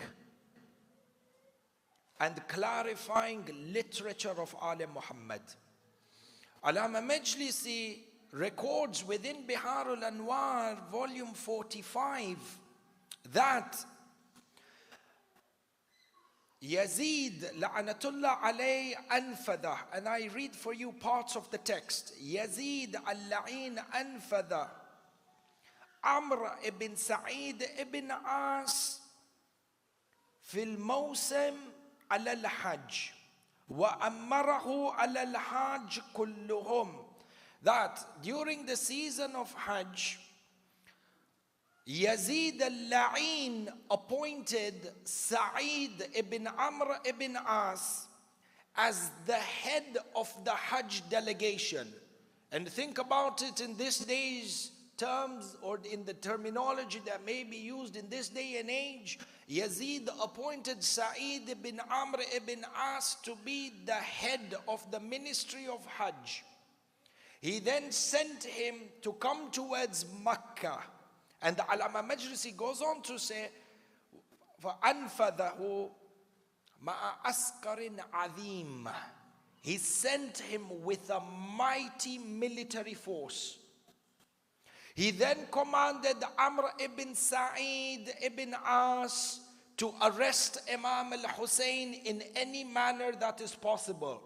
So hence, if you are sending a mighty army and the instruction is given to the minister of Hajj, the minister who is overseeing the ministry of Hajj, to capture Imam al-Hussein in any manner possible, this is an indication that they were looking to engage Imam al-Hussein in combat in Mecca. He then goes on to say, Alama Majlisi, that from these instructions of Yazid to Amr ibn Sa'id ibn As, he says that together with this mighty army, فَدَسَّ عَلَى الْحَاجِ ثَلَاثِينَ مِنَ الْمُقَاتِلِينَ مِنْ شَيَاطِينَ بَنِي أُمَيَّةَ. That together with this mighty army, there were 30 assassins. Alama Majlisi says over here that these assassins were from the devils, shayateen, the manifestation of the devil himself from within the tribe of Bani Umayyah, to kill Imam al-Hussein even through a covert or a deceptive operation. And it is with this intention that you find Amr ibn Sa'id ibn As has been sent with a mighty army, and a contingency of 30 assassins disguised as pilgrims who were coming to perform the Hajj. If you take this aspect of history, we now stop and we begin our job in terms of analyzing history. You find that there are a number of realities that we are able to uncover from this part of history that Allama Majlisi has recorded for us. Number one, we understand from the words of Allama Majlisi over here that for these 125 days that Imam al-Hussein was in the city of Mecca, Bani Umayyah had set up an entire spy network within the city of Mecca that was fully aware of the activities of Imam al-Hussein during these 125 days. As you know from previous years or previous majalis, that within these 125 days, Imam al-Hussein had written letters seeking the support for the tribesmen of Basra. During these 125 days, Imam al-Hussein met with delegations of people who had come for Umrah and were already coming and making their ways into Mecca in anticipation for the season of Hajj. So these delegations in their thousands would come to meet Imam al-Hussein, and they would gain ma'rifah of Imam al-Hussein. They would understand the tafsir of the Quran through Imam al-Hussein and the deen. For the presence of Imam al-Hussein in Mecca was strategic and was important and had an impact. And keep in mind that Mecca, the traditional residents of Mecca, the traditional tribes that resided within Mecca, were never friendly towards al-Bayt. They saw Imam al-Hussein as a threat and as an opposition, because they vented upon Imam al-Hussein and they saw Imam al-Hussein as the son of that person who was responsible for shedding the blood of their fathers and their forefathers in the battles of Badr, Uhud and Khandaq. So therefore Imam al-Hussein faced quite a bit of animosity from the local residents of the city of Mecca. But the fact that he was the only grandson of Rasulullah within the city of Mecca, the Hujjaj or the pilgrims that were coming from different places of the Islamic empire would see within Imam al-Hussein the manifestation and the embodiment of Rasulullah himself. And therefore, Bani Umayyah were absolutely threatened by the presence of Imam al-Hussein in a city as strategic as Mecca, in a season as strategic as the season leading up to Hajj, keeping in mind that the months of Rajab and Sha'ban and Shahr Ramadan is also mustahab, highly recommended for Umrah to be performed. And hence the masses were there. For Bani Umayyah was absolutely terrified by the fact that, and nervous by the fact that Muawiyah has just died, power has shifted from Muawiyah to Yazid, and in order for this new caliph to establish the seat of the power, you cannot have a city as strategic as Mecca without proper intelligence service. And therefore the city of Mecca was filled with spies who recorded and observed every movement of Imam al-Hussein, every sermon uttered, every word uttered, and they would report back the activities of Imam al-Hussein back to Sham. And in a similar manner, you have that within the time of the revolution of Imam Muslim bin Aqil in the city of Kufa. The city of Kufa was filled with spies, and it is only these spies, the likes of the Khawarij, who then went on to inform Yazid and write letters that there are thousands of people who are paying allegiance and paying the bay'ah to Muslim bin Aqil. So if you have any need for the city of Kufa and before it slips away from your reign, we ask you to send an army. And it is based on the intelligence that was received through this spy network that was so infiltrated within the civilian community that Yazid al-La'in then went on to make a decision to bring Ubaidullah ibn Ziyad from the district or from the province of Basra into Kufa. So you understand the environment in which Imam al-Hussein was setting up the foundation was an environment in which the intelligence service and the network of spies were infiltrating the civilian community to a great extent, such that there was not a single action performed by Ahlul Bayt except that it was reported back to Sham. And in anticipation of all of this, you can say, traction that Imam al-Hussein was gaining, Yazid decided to act upon this intelligence by sending a mighty army into Mecca with Amr bin Sa'id bin As. And in addition to this, the 30 assassins. This is point number one. Point number two, what we are also able to deduce from history is the fact that when Imam al-Hussein came to find out, or when Imam al-Hussein found out that Yazid is sending an army with 30 assassins under the guise of this minister of Hajj, Imam al-Hussein decided to leave Mecca. This was the response. Hence, we are able to understand that even though there was a spy network that was absolutely active within the city of Mecca, Imam al-Hussein had himself taken an initiative to set up a counter-intelligence network inside of Mecca. Ahibba'i, this is a man who is building the foundation for this grand revolution that is going to serve as an eternal source of inspiration for mankind. Revolutions such as these do not happen unplanned. For you find that Imam al-Hussein himself had set up a counterintelligence network inside of Mecca, such that he would be fully aware of the actions that emanate from the capital of the Islamic Empire being in Sham. And this way he would ensure that the principles of the revolution for which he is setting a foundation are not jeopardized within its infancy stage.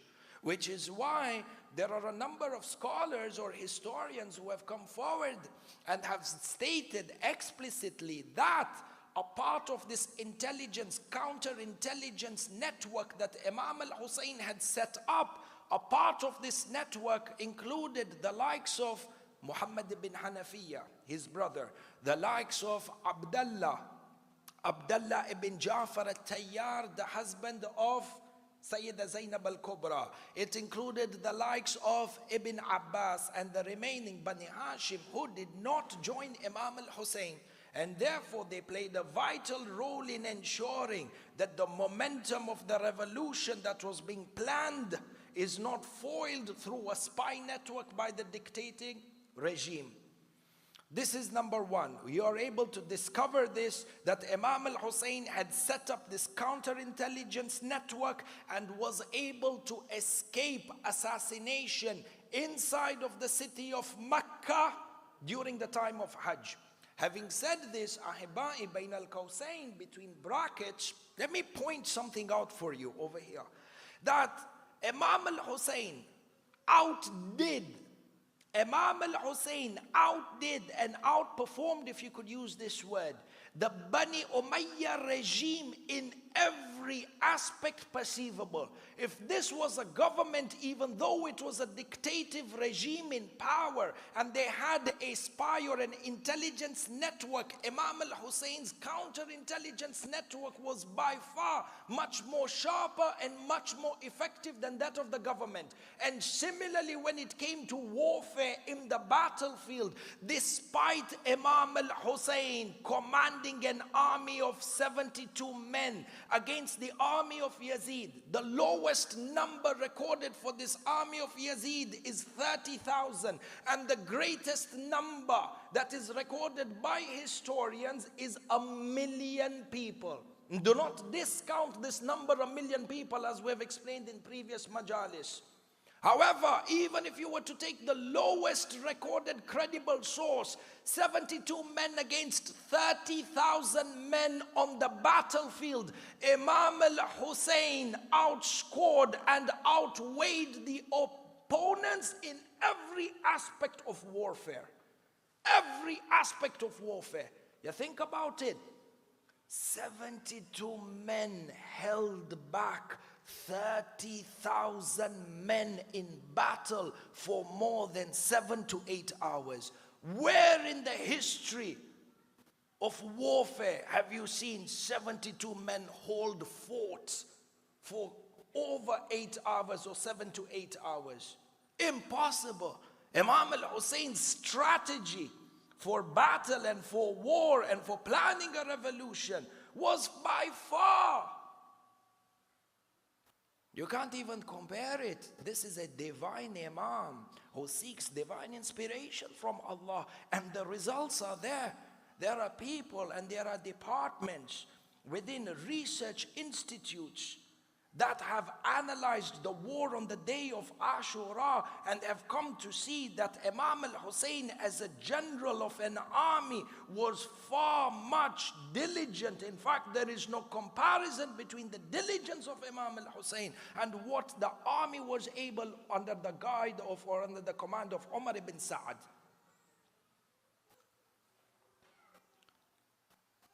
The narrations mention, and this is taken from Sunni sources.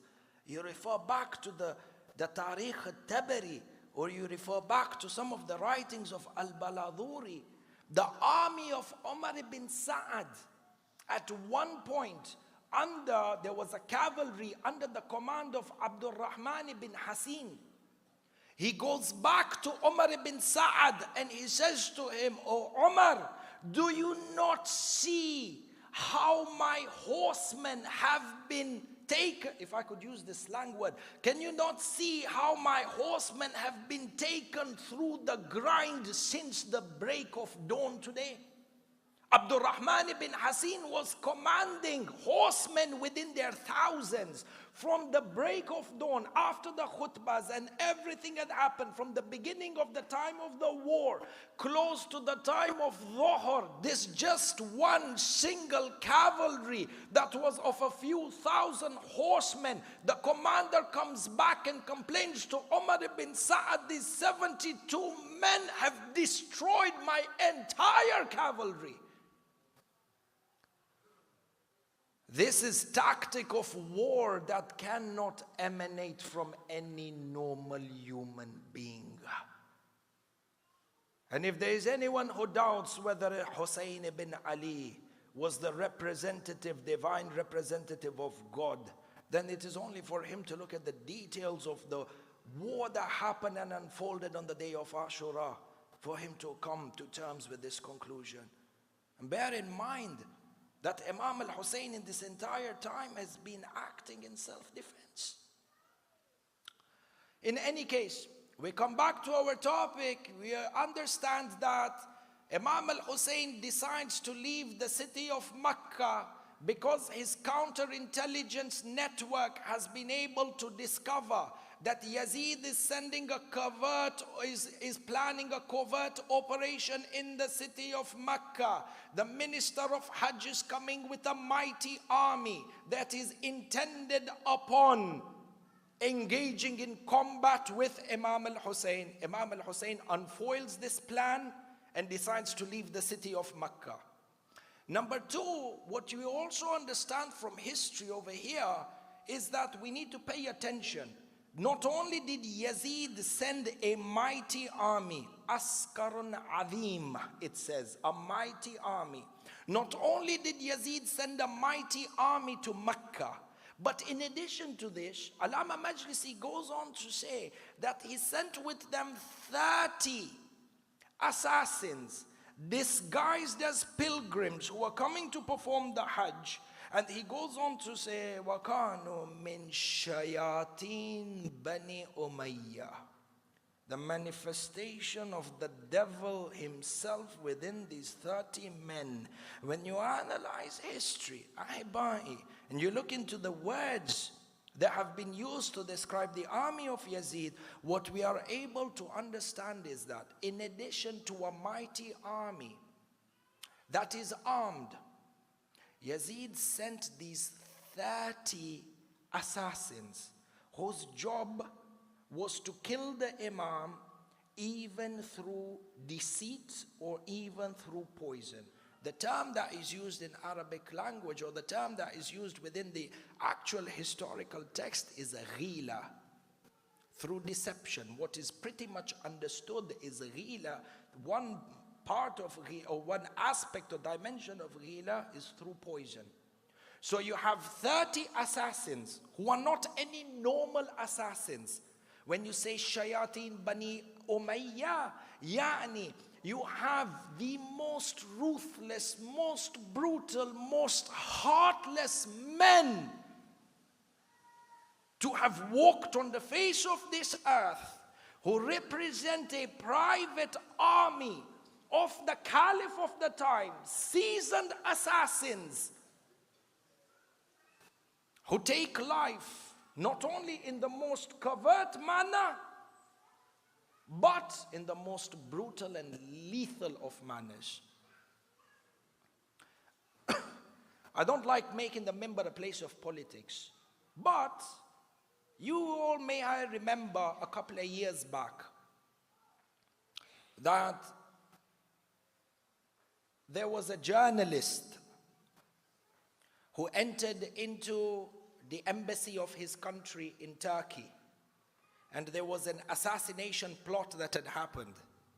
And do you remember what was given to us in the news, how this journalist who was assassinated, number one, the assassins, how did they enter from the home country into Turkey in an absolute covert operation like civilians? And this journalist entered into the embassy to complete some sort of paperwork. Not only did they kill him, but they dismembered his body from the time that he was killed, God knows how many, 5, 6, 7 years ago, 3 to 5 years ago, till today. A single trace of this journalist's dead body, they haven't even found a bone. But subhanallah, bain al-qawsayn, a bracket between a bracket, the same journalist was the same person who was advocating for the execution of Sheikh Nimar al-Nimar back in the day. The same regime that executed Sheikh Nimar came on to execute this journalist. Subhanallah. Karma. The world goes around.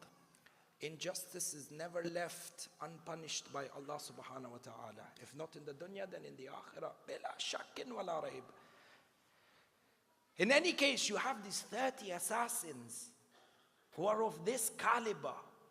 And when they are coming into Hajj and are well geared and well prepared to poison the Imam, you know, let me give an example of what these men were capable of. They have disguised themselves as pilgrims to poison the Imam, kill him even by poison. Do you know the type of the poison that Bani Umayyah used to use? They used to have a special division of their armed forces and this elite group of assassins whose job was to assassinate political opponents. And this was actually introduced as a formal part of the governmental institution during the time of Muawiyah. In fact, if you stretch the argument further, you find that it was not really Muawiyah, but this was a part of a government function that was introduced by the government of Saqifa. If you were to look into the government of Rasulullah and the government of Amirul Mu'mineen, there was no part of the armed forces that was recruited and hired to be hitmen or assassins of political opponents. Look at the way Muhammad ibn Abi Bakr was assassinated. Look at the way Malik al-Ashtar was assassinated. Look at the way Imam Hassan al-Mujtaba was assassinated. These were hitmen and assassins of the very highest order of the armed forces that operated in secrecy together with the intelligence service. Do you know they say the poison of Imam Hassan al-Mujtaba? Experts within historical research One of these shuyukh, scholars that I had met in Najaf al-Ashraf, they were performing or they were conducting this research in the type of poison that was being used. And the conclusion that they were able to come to, the poison that was used to assassinate Imam Hussein al-Mujtaba. You know, if you may recall what is recited in the Maqtal or in the Masa'ib of Imam Hussein al-Mujtaba, that when this poison was administered to him, it was so severe that Imam Hussein al-Mujtaba was not only vomiting blood, but he was vomiting pieces of his inside. The researchers come forward and they say, do you know the intensity of the poison that was used to kill Imam Hussein al-Mujtaba? If this same poison was to be spilled on agricultural land, that land on which the poison was spilled would be barren for the foreseeable future. Bani Umayyah wasn't a joke. And the men who stood by Imam al-Hussein weren't a joke either. He's a man of principle. In any case, you find that for this reason, Imam al-Hussein has uncovered the intelligence and the plot of Bani Umayyah to kill him or to poison him inside of Mecca. So Imam decides to leave Mecca. Well, you may come and ask, Shaykhuna, Imam al-Hussein already knew that he was going to be martyred. Imam al-Hussein knew from day one that he was going to be martyred. Rasulullah had already prophesied that he was going to be martyred. Imam al-Hussein himself said while he was leaving the city of Medina, Sha'allahu an yarani qatila, is within the divine will or the divine ordainment of Allah subhanahu wa ta'ala that I should be martyred. Well, Imam al-Hussein, if you already knew that you were going to gain shahada, why did you flee Mecca? Were you fearful of death? Why did you leave Mecca? Why not gain martyrdom in Mecca? Is there any better place to have had this revolution of Ashura other than the land of Mecca, by the Kaaba, the house of monotheism for all monotheistic religions, and to gain shahada in the land of Tawheed? Why did Imam al-Hussein leave the city of Mecca? And from here we begin to understand certain aspects of the divine wisdom of Imam al-Hussein. And I use these words and I select them very carefully, ahibba'i, divine wisdom of Imam al-Hussein. Because as per our faith, Ithna Ashari, the Ma'asum Imam, number one, a Khalif is appointed by Allah. And number two, this Imam is divinely inspired by Allah in each and every one of his acts. Bain al-Qawsayn. I'll open the bracket and close it real quick before we move. One of the brothers made an announcement. The brother made an announcement on this book that is translated, Kitab Babul Hadi Ashar of Allama Hilli. I recommend to you, ahibba'i, each and every one of you, you are on a journey, we are all on a journey to seek perfection. And if you abide by a faith system, if you abide by the wilayah of Amir al-Mu'mineen and call yourself Shia Ithna Ashari, or you are looking for the right path, I tell you, you need to read and you need to own Kitab Babul Hadi Ashar. Learn how to prove the existence of Allah subhanahu wa ta'ala. Learn how to prove the justice of Allah subhanahu wa ta'ala. Prove to yourself before prove to others. Learn how to prove and be absolutely convinced about the existence of prophets on earth. You and I, none of us have seen Rasulullah. Prove to yourself with conviction. And the same thing when it comes to imamat, and the same thing when it comes to the day of judgment. There is nothing more noble than living a life by principles that you are able to prove. Ya Ali. In any case, Ya Aba Abdullah, Ya Imam Hussein, why did you leave Mecca? In his divine wisdom, Imam al-Hussein decided to leave Mecca to go towards Iraq for a number of reasons. One of these reasons being that had Imam al-Hussein embraced martyrdom in the land of Mecca, this martyrdom would have actually been counterproductive for the revolution that he was planning. Rather, if Imam al-Hussein had embraced martyrdom in the land of Mecca, not only would it have been counterproductive, it would have been in the favor of the agenda of Bani Umayyah. And I'll tell you why. Number one, if Imam al-Hussein insisted and remained inside of Mecca, and if he was to be poisoned in secrecy, under mysterious circumstances, during the season of Hajj, by assassins who were disguised as pilgrims, and there is this mystery and confusion over who exactly was responsible for the assassination of Imam al-Hussein, Bani Umayyah, the regime in itself, after having orchestrated the assassination of Imam al-Hussein, would have actually used this as a pretext to wage war against every other political opponent. Meaning that they would have blamed the Shias of Imam al-Hussein to have assassinated Imam al-Hussein during Hajj. And this is not a far-fetched conclusion. You look at it, even today, after day being so clear from night, you have thick Wahhabis who still, till today, blame the Shias for killing Imam al-Hussein. Sahih Allah. They come forward after all this clarification. It's so clear 1400 years later. They come with the argument and they say, yeah, the Shias beat their chests out of guilt for killing Imam al-Hussein. Subhanallah, if you are guilty for killing Imam al-Hussein, would you openly, publicly express your guilt and confession, or would you try and hide it? Subhanallah.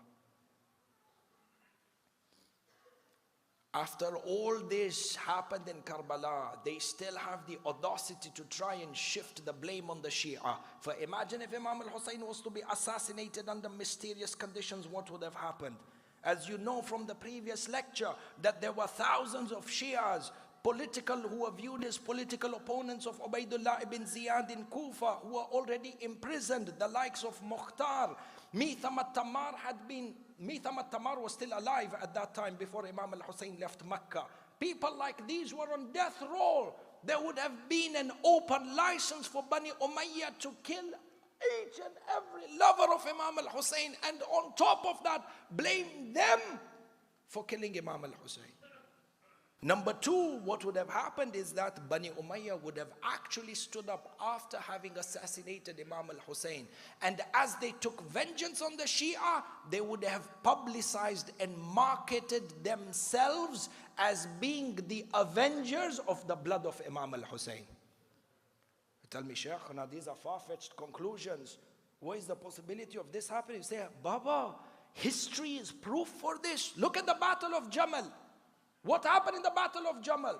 The same people, the same individuals, Talha, Zubair, Aisha, who were responsible for the killing of Uthman, who were responsible for the assassination of Uthman, then later on come and fight Amirul Mu'mineen in the Battle of Jamal under the pretext that, Ya Ali, your Shias killed Uthman and we are here to seek vengeance for Uthman. Subhanallah, the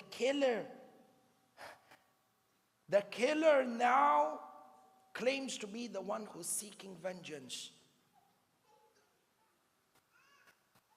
And Imam al-Hussein was absolutely cognizant of the geopolitical, theological, tribal affiliation and nature of the environment in which he was setting the foundation of this revolution.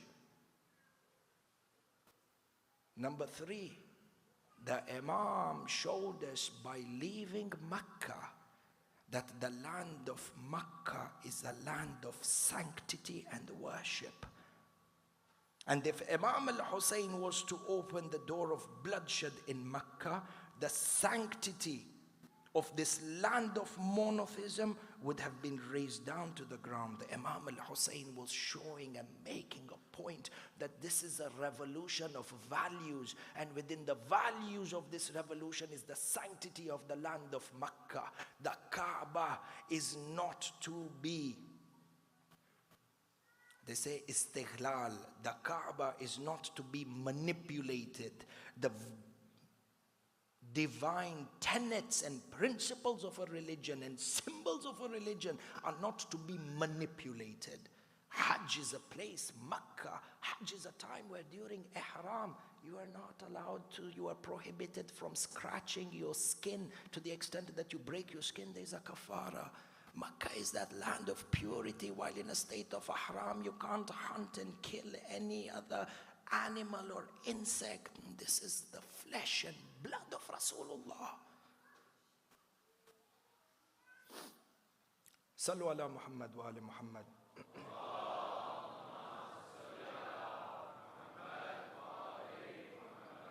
Tayyib. For if you understand that Imam al-Hussein, and this is everything to say that this was an act of non-violence, Imam al-Hussein is not responding to provocative, violent behavior.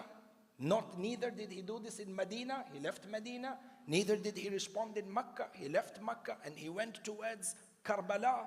And even in Karbala, they provoked violence from Imam al-Hussein on the 2nd of Muharram when he was there. On the 6th of Muharram, they provoked violence. On the 7th of Muharram, they provoked violence. On the 9th of Muharram, they provoked violence on the day of Ashura. The first one to shoot the arrow was the camp of the enemy. History has recorded Imam al-Hussein was in an act of non-violence and self-defense throughout. These are our values and our principles, Ahibai. For in any case, if we understand that these are the reasons and this is within the scope of divine wisdom of Imam al-Hussein as to how and why he left the city of Makkah, we ask ourselves, why is it that Imam al-Hussein decided to leave Makkah on the 8th of Dhul Hijjah? Why not on the 9th and the 10th, and why not on the 5th and the 6th? We understand why he left Makkah. We now want to understand why he left Makkah on this particular date. Number one, the answer or a part of the answer is within the first half of the lecture, that Imam al-Hussein had already received counterintelligence that these 30 assassins are coming. And the fact that their presence inside of Makkah means that he was an open target at any time. Imam, through his divine wisdom, saw that this 8th of Dhul Hijjah is the prime day to leave Makkah. Number one, divine wisdom of the Imam. Number two, the day that Imam al-Hussein left Makkah, the 8th of Dhul Hijjah, is known as Yawm al-Tarwiyah. Yawm al-Tarwiyah, the 8th of Dhul Hijjah, see, on the 8th of Dhul Hijjah is known as Yawm al-Tarwiyah. The 9th of Dhul Hijjah is known as the day of Arafah. The 10th of Dhul Hijjah, Yawm al-Eid.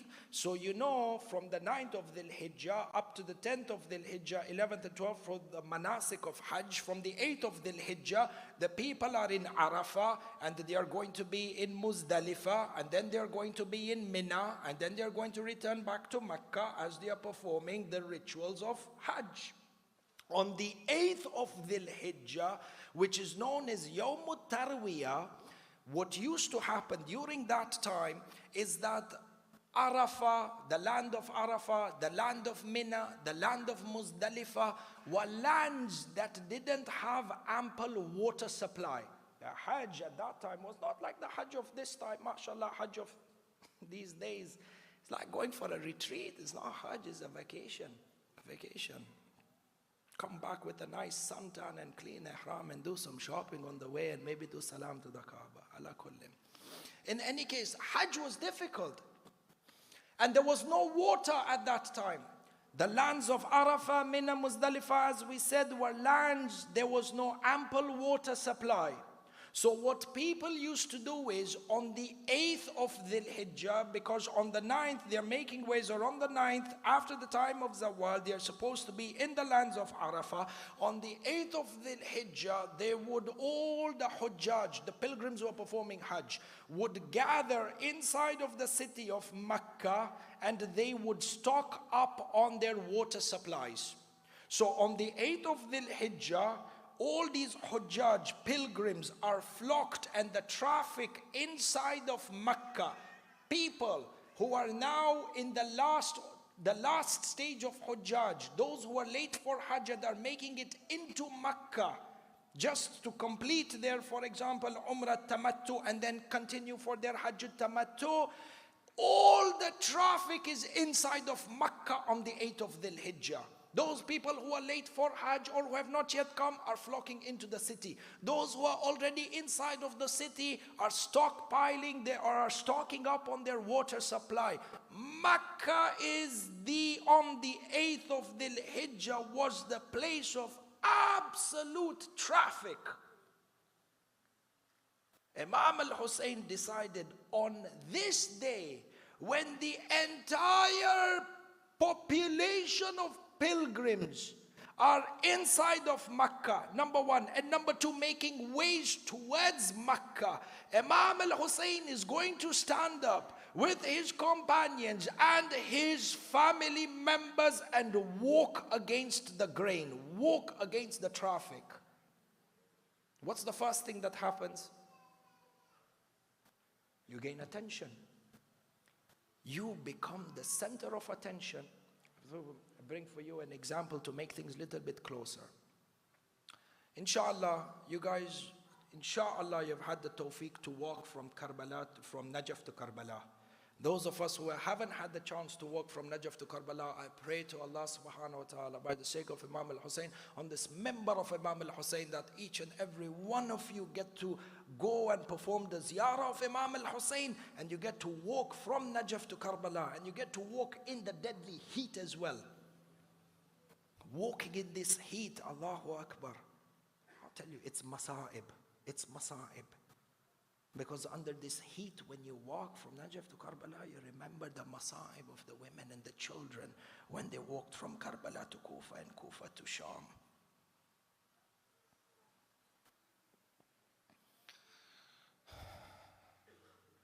Imagine you are walking from Najaf to Karbala. Those of you who have walked, be able to envision this.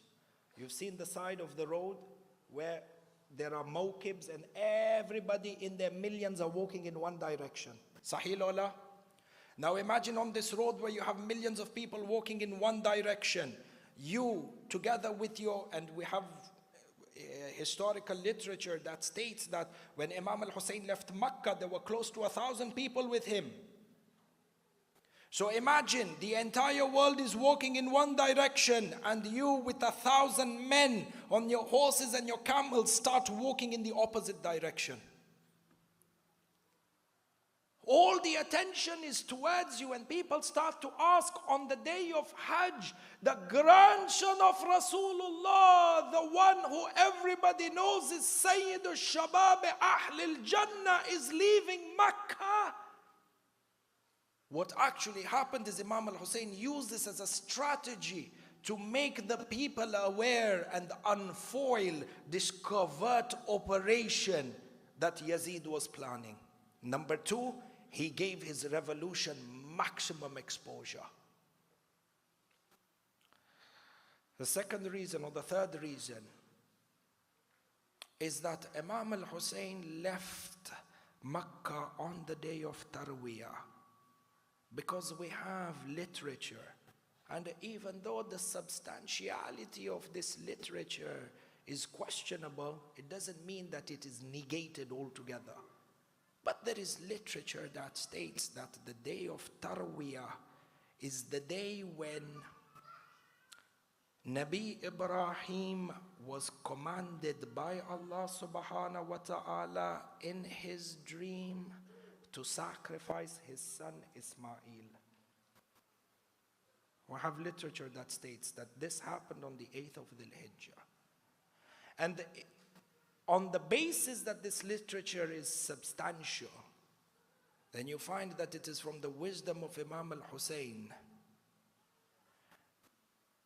that, like the way Ibrahim was commanded for this great sacrifice on the 8th of Dhul Hijjah, Imam al-Hussein begins the journey towards Karbala for a far greater sacrifice than the sacrifice of Ibrahim, rather to stand up for that sacrifice that would save the sacrifice of Ibrahim. Because had it not been for the revolution of Imam al-Hussein, all trace of a monotheistic religion that was established by Nabiullah Ibrahim would be obliterated from the face of this earth. The narrations mention Imam al-Hussein reaches Karbala on the 2nd of Muharram. And from here, we take the majlis to Habib ibn Madahir. The narrations mention that Habib ibn Madahir reached Karbala on the 6th of Muharram.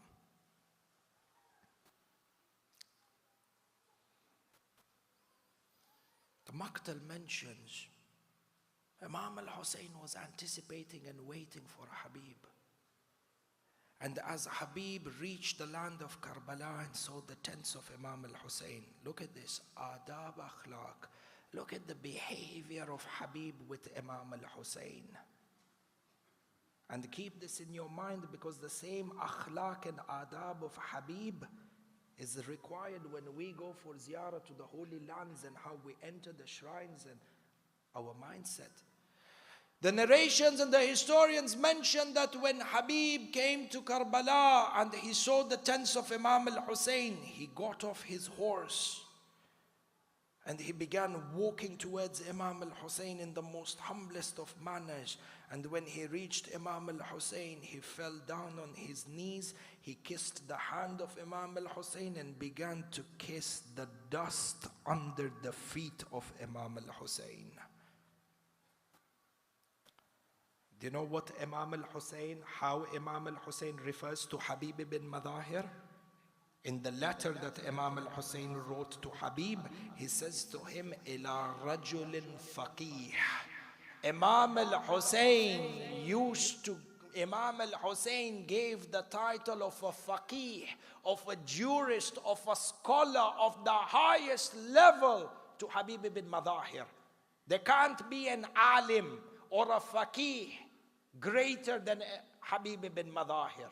He's been given this title by Imam al-Hussein. This faqih, this scholar, went down on his knees and kisses the dust under the feet of Habib ibn Madahir. To kiss the dust of Karbala is from the highest level of fiqh for those who comprehend fiqh. The narrations mention that all the companions gathered around Habib ibn Madahir, and there was a commotion outside. From within the tents and behind the hijab, Sayyida Zainab al-Kubra, Ruhi laha al-Fida, asks, "Who is come? Why this commotion?"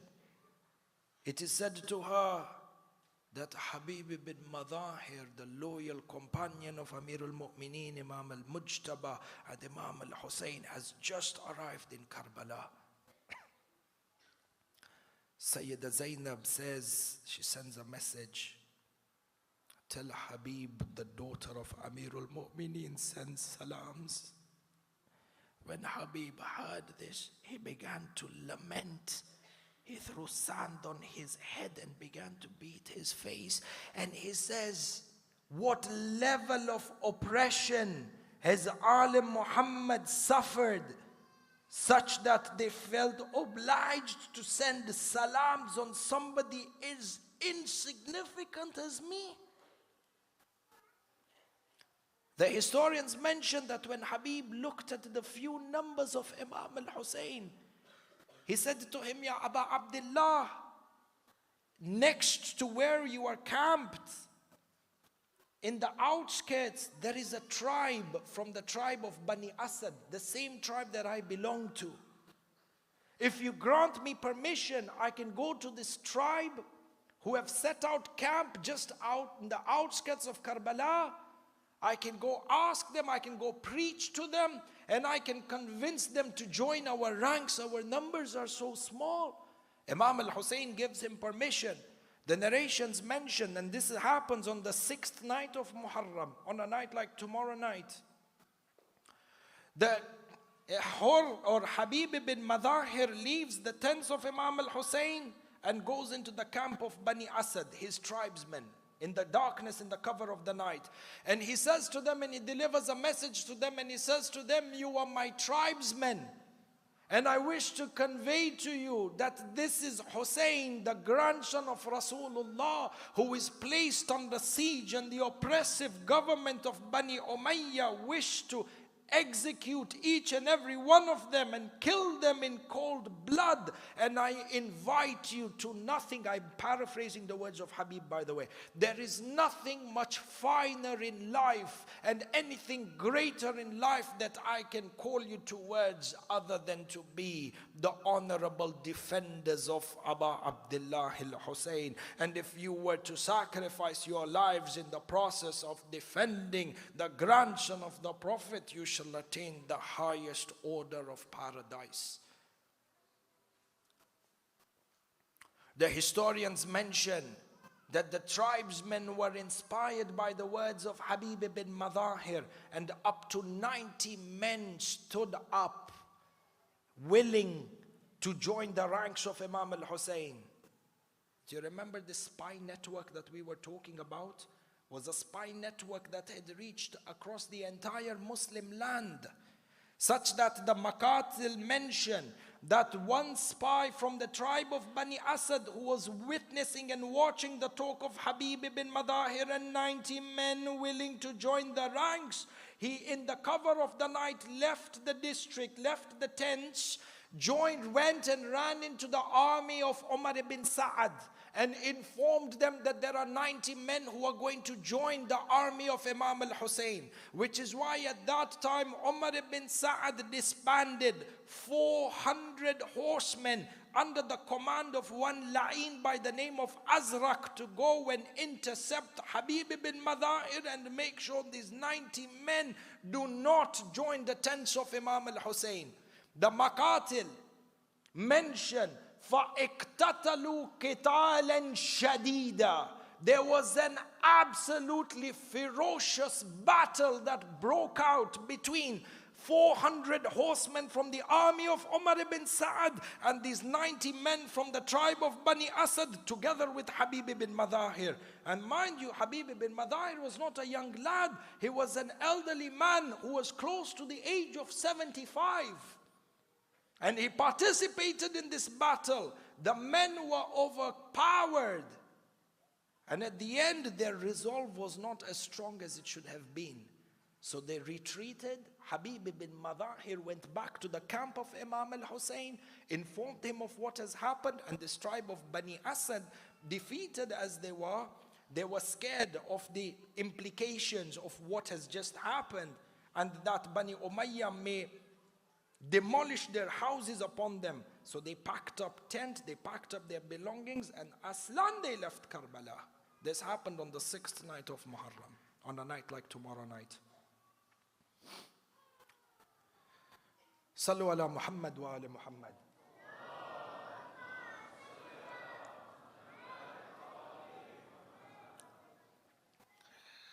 The position of Habib ibn Madahir Ahibai, the Maqtal states that on the day of Ashura, when Imam al-Hussein gathered his companions and arranged them into ranks, Bani Hashim together, the Bani Hashim were arranged into the center flank, and the commander of the center flank was none other than Maulana Abul Fadl al-Abbas Qamar Bani Hashim.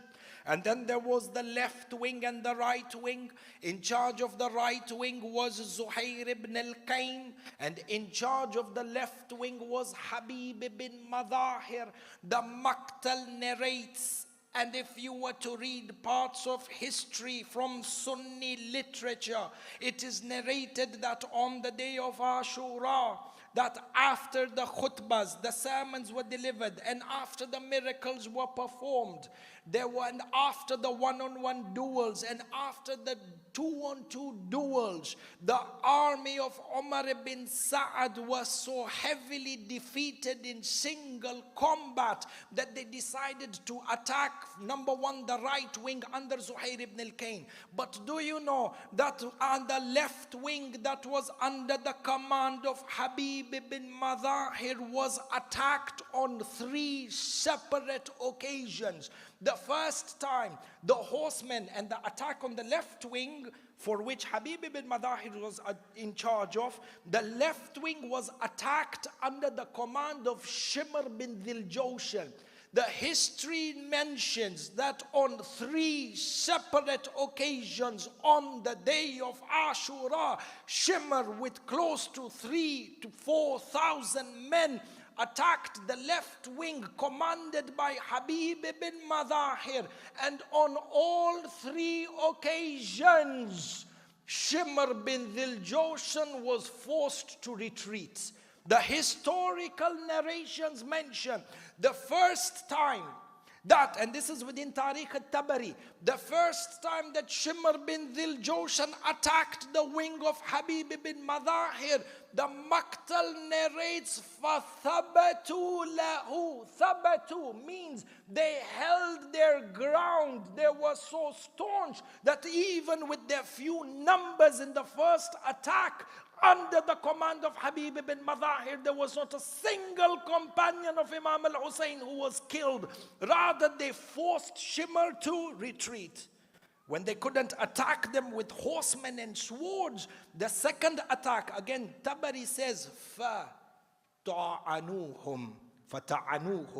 Because they were defeated by horsemen with swords, they then attacked them a second time with spears. Men on horses with spears. And as you know, within warfare, the mechanics of war changes when you attack an opponent with a sword as opposed to when you attack them with spears. Spears are probably 5 to 6 feet long at the very least, as opposed to with swords when there is direct contact that is needed. Again, within Baladhuri, Tariq al-Baladhuri, Ansab al-Ashraf of Baladhuri is from the Sunnah. It is narrated that even the men with the spears, the warriors with the spears on the horses, were unable to break the left wing under the command of Habib ibn Madahir. So they retreated, and the third time, what did they retreat to? What did they resort to? The Maqtal says, فَرَشَقُوهُمْ بِالنُّبُلِ. When they couldn't attack them with swords and they couldn't break their ranks with spears, they showered upon them arrows in their thousands. They sustained their injuries, but they held their ranks and did not turn back. And this war continued up till the time of Salatul Dhuhr.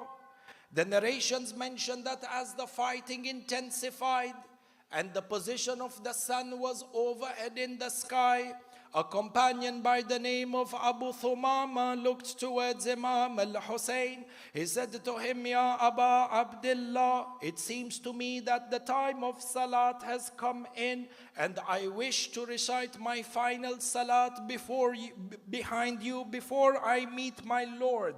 Imam al-Hussein looked up towards the sky and he said, Abu Thumama, indeed it is the time of Salatul Dhuhr.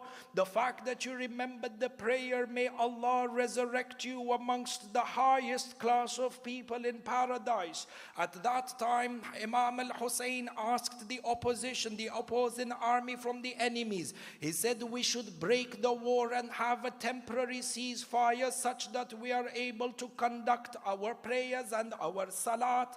At that moment, one of the enemies cried out by the name of Numair ibn Hasin or Hasin ibn Numair. He cried cried out and he said, "O Aba Abdullah, do you think your prayers are going to be accepted? Indeed, you worship a Lord in vain and your prayers shall never be accepted." At this point, Habib ibn Madahir was not able to accept this. He was not able to take this verbal insult that was hurled at Imam al-Hussein. So he cried out to Hassan and he said to him, "Oh man, do you think that the salat of Ali Muhammad will not be accepted and your salat will be accepted? Indeed, you are the ones who are the dwellers of the lowest pit of hellfire." Hassan then said, "Well, if you are convinced about your faith, then engage me in battle." Habib ibn Madahir took permission from Imam al-Hussein. He says to him, "Ya Aba Abdullah, much as I would like to recite my final prayer behind you, I feel that I will pray behind your grandfather in paradise. Give me permission to establish and differentiate between haq and batil by replying back to Hassan."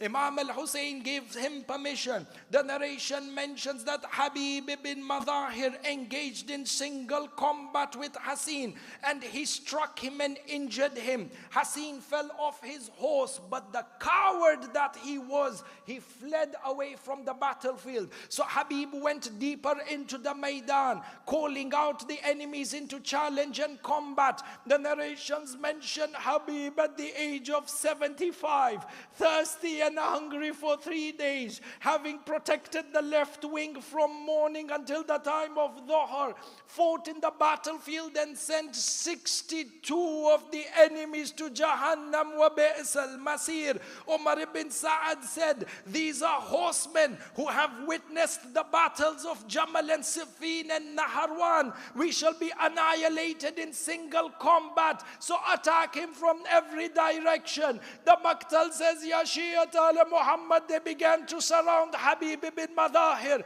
as he was defending himself. An enemy by the name of Badil came and he struck Habib ibn Madahir with a sword on the head. The narration mentions that the wound of the sword was so deep that it split the skull of Habib ibn Madahir. Habib ibn Madahir fell down to the ground. The Maqtal mentions the blood was pouring down his face, over his beard and onto his chest. So he looked up towards the sky and then he whispered, "Now I remember why I saw a dream in the days of Kufa that Sayyidah Fatima al-Zahra said, 'Oh Habib, the days in which your beard will be dyed are very close.' He says, 'I understood that my beard will be dyed with my blood.'" The narration mentions Habib with great difficulty stood up for a second time as if to tell the enemies, "So long as I have energy, so long as I breathe, I shall never give up Hussein." As he stood up for a second time, another enemy from the tribe of Tamim came and he lodged a spear into the chest of Habib ibn Madahir. The narration mentions they pierced the spear from such a close distance as Habib fell down on his knees. The tip of the spear was appearing and came out from the back of Habib ibn Madahir. Allah, the narration mentions Habib ibn Madahir fell down on the knee as he tried to stand up for a third time. The coward Hassan came and he struck the neck of Habib ibn Madahir, separating the head from the body. Allah, Allah. The Maqtal mentions when Habib was killed in this manner, Imam al-Hussein, there was his color and his expression had changed. Allah, Allah. Do you know, they say that when the shuhada were martyred, all of them, and they were beheaded, their heads were taken on spears from Karbala to Kufa. The Maqtal mentions that when the head of Habib ibn Madahir was being paraded in the market, his head was hung on a horse, around the neck of the horse. The narrator mentions that when I entered into the city of Kufa and the head of the head of Habib ibn Madahir was hanging around the neck of the horse. He says, I saw a young boy. He was running behind the horse and just staring at that head of Habib ibn Madahir. And this young boy was crying. He says, I asked him, oh boy, what is the affiliation? Why are you running behind this head? This young boy's name was Qasim. He was the son of Habib ibn Madahir. He said to him, oh man, at least give me the severed head of my father. At least I can show it to my mother. Give me the head so that I can bury it under the ground. I say, Allah, Allah, Ya Habib, the tragedy is great. Look at what they did to the children of Aba Abdullah. Do you know that on the 11th of Muharram, when the women and the children wanted to leave Karbala, when they were taken as prisoners, Sayyidah Sukaina, when she saw the lifeless and the headless body of Imam Hussein, she threw herself on the body of Aba Abdullah. The narrations mention that when she threw herself on the body, there was a voice that came out from the manhar. Do you know the manhar I mentioned a few nights back? The part of the neck where the jugular veins are separated. Sayyidah Sakina says, I heard the voice when I threw myself to hug the broken chest of my father.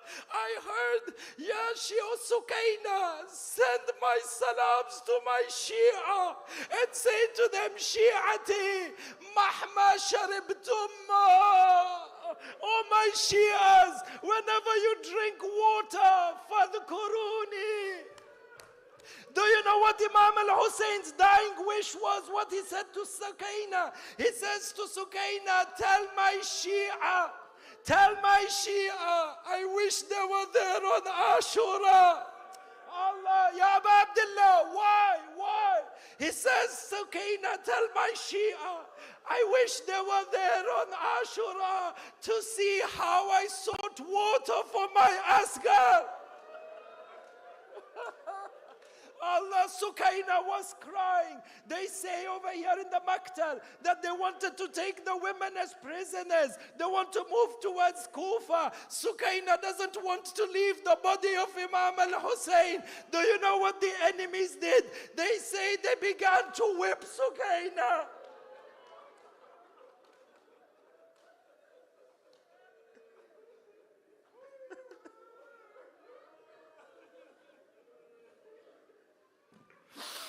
Batam Hussein.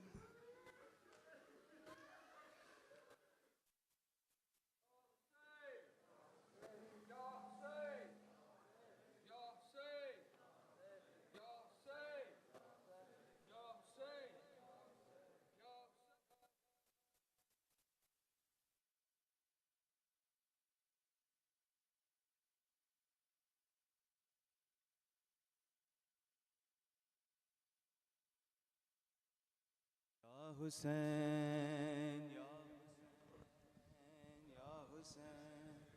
Ya Hussein, Ya Hussein, Ya Hussein, Ya Hussein, Ya Hussein, Ya Hussein, Ya Hussein, Ya Hussein, Ya Hussein, Ya Hussein, Ya Hussein, Ya Hussein, Ya Hussein, Hayya ala khairil amal, Hayya ala khairil amal, Hayya ala khairil amal, Ya Hussein, Ya Hussein, Ya Hussein.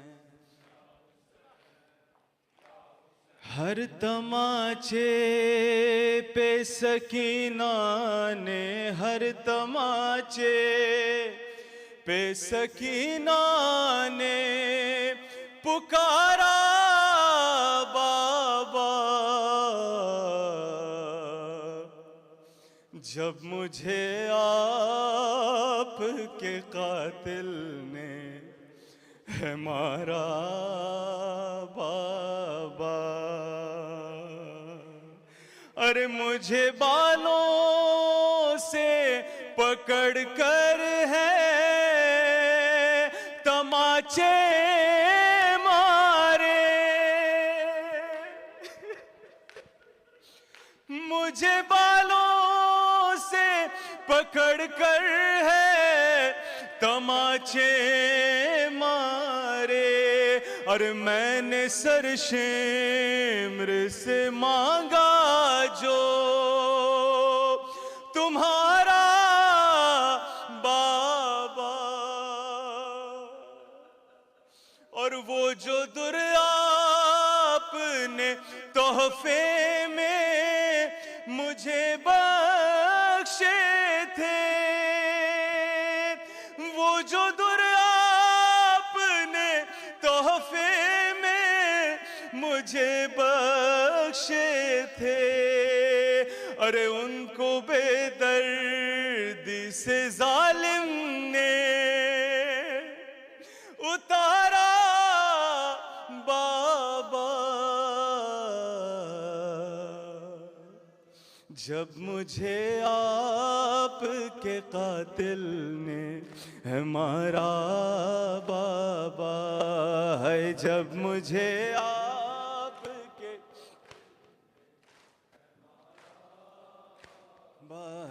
ہے جب مجھے آپ کے قاتل نے ہے مارا بابا، سب مل کے نام مولا، جب مجھے آپ کے بابا، ہر تماچے پہ سکینہ نے، ہر تماچے پہ سکینہ نے پکارا بابا، جب مجھے آپ کے قاتل نے ہے مارا بابا، ہے جب مجھے آپ بابا، مجھے بالوں سے پکڑ کر ہے تماچے مارے، مجھے بالوں سے پکڑ کر ہے تماچے مارے، میں نے سر شمر سے مانگا جو تمہارا بابا، جب مجھے آپ کے قاتل نے ہے مارا بابا، ہے جب مجھے آپ ماشاءاللہ بابا، ہے جب مجھے آپ کے قاتل نے ہے مارا بابا، ہر تماچے پہ سکینہ نے، ہر تماچے پہ سکینہ نے پکارا بابا، جب مجھے آپ مرحبا بابا، مجھے بالوں سے پکڑ کر ہے تماچے مارے، مجھے بالوں سے پکڑ کر ہے تماچے مارے، میں نے سر شمر سے مانگا جو تمہارا بابا، جب مجھے آپ کے قاتل نے ہے مارا بابا، ہے جب مجھے آپ کے قاتل نے ہے مارا بابا، ہے جب مجھے آپ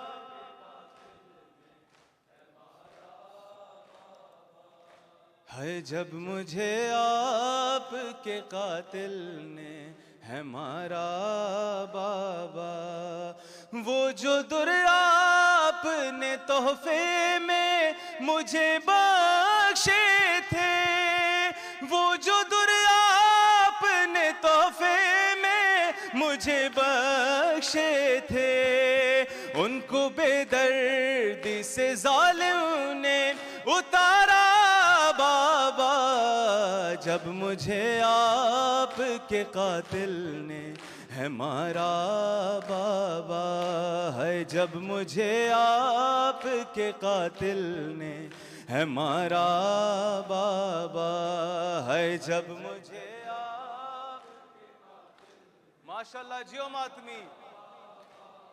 ہر تماچے پہ سکینہ نے ہر تماچے پکارا بابا جب مجھے آپ کے قاتل نے بابا ہے جب مجھے آپ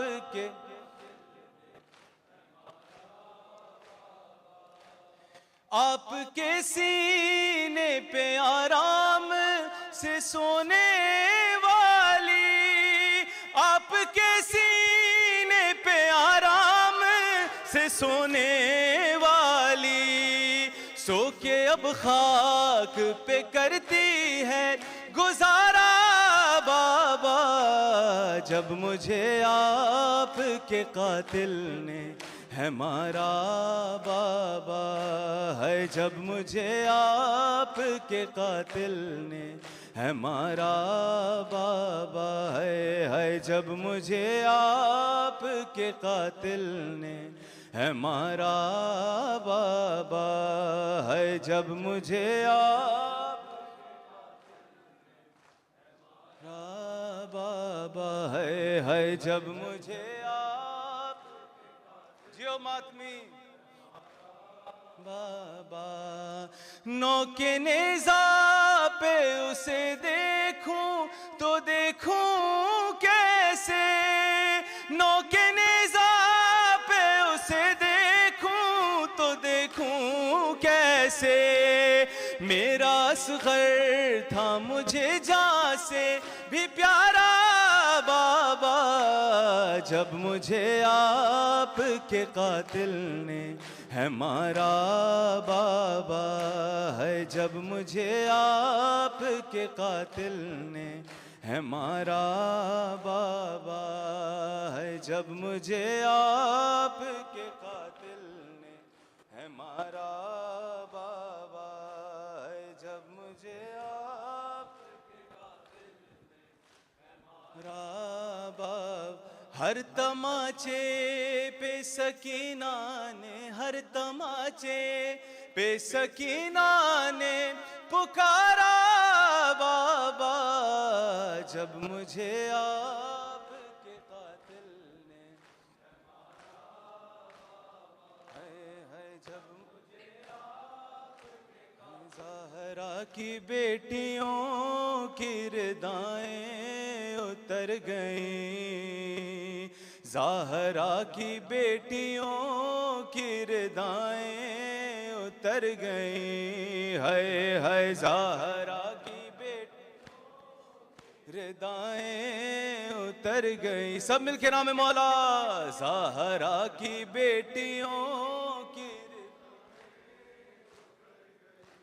زہرا کی بیٹیوں کی ردائیں اتر گئیں مل کے زہرا کی بیٹیوں کی ردائیں اتر گئیں سجاد کو ضعیف صدائیں کر گئیں علامہ علامہ علامہ علامہ علامہ علامہ علامہ علامہ ہے زہرا کی بیٹیوں کی اتر گئی ہے زہرا کی سن کے ماتمی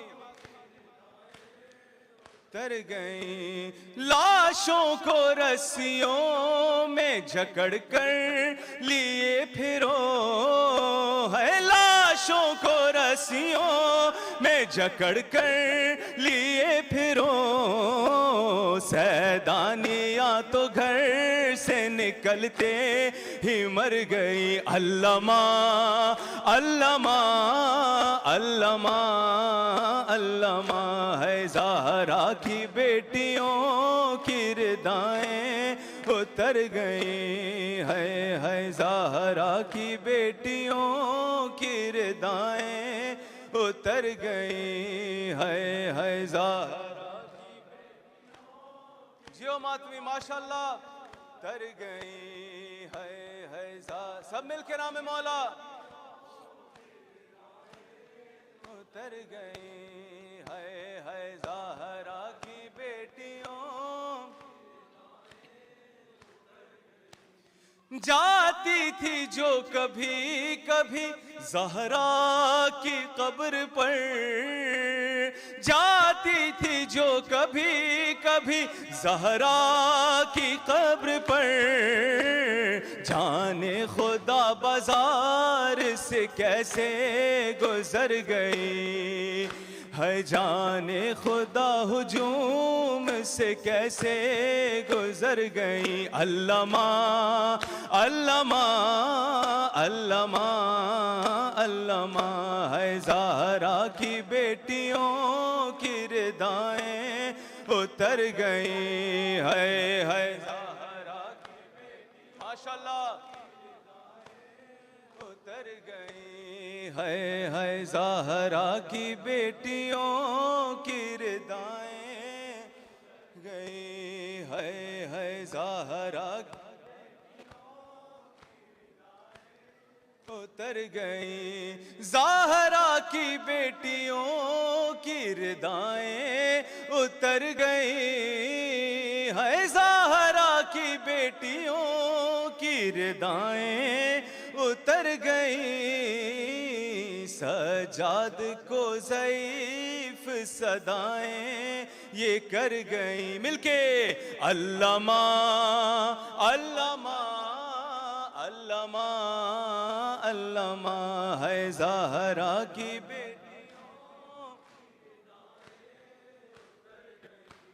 گھوڑوں سے راہ شام میں گر گر کے مر گئے گھوڑوں سے راہ شام میں گر گر کے مر گئے بچوں کے لاش دیکھ کے مائیں بھی مر گئیں علامہ علامہ علامہ علامہ ہے زہرا کی بیٹیوں کی ردائیں اتر گئیں زہرا کی بیٹیوں کی ردائیں اتر گئی ہے زہرا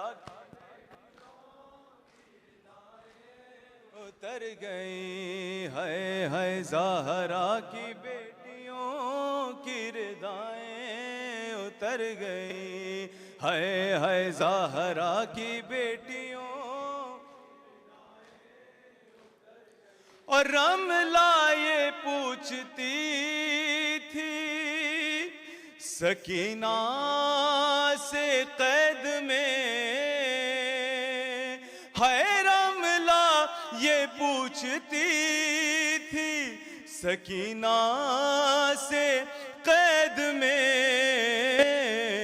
زخمی ہے کان بالیاں بی بی کدھر گئی ہے رملہ یہ پوچھتی تھی سکینہ سے قید میں رملہ یہ پوچھتی تھی سکینہ سے قید میں زخمی ہے کان بالیاں بی بی کدھر گئی علامہ علامہ علامہ علامہ ہے زہرا کی بیٹیوں کی ردائیں اتر گئی ہے زہرا کی بیٹی ماشاءاللہ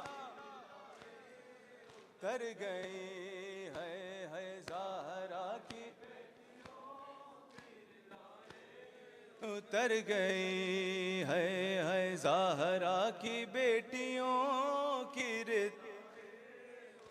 گئی ہے زہرا کی بیٹیوں کی ردائیں اتر گئی زہرا کی بیٹیوں کی ردائیں اتر گئی سجاد کو ضعیف صدائیں یہ کر گئی علامہ مل کے علامہ علامہ علامہ علامہ علامہ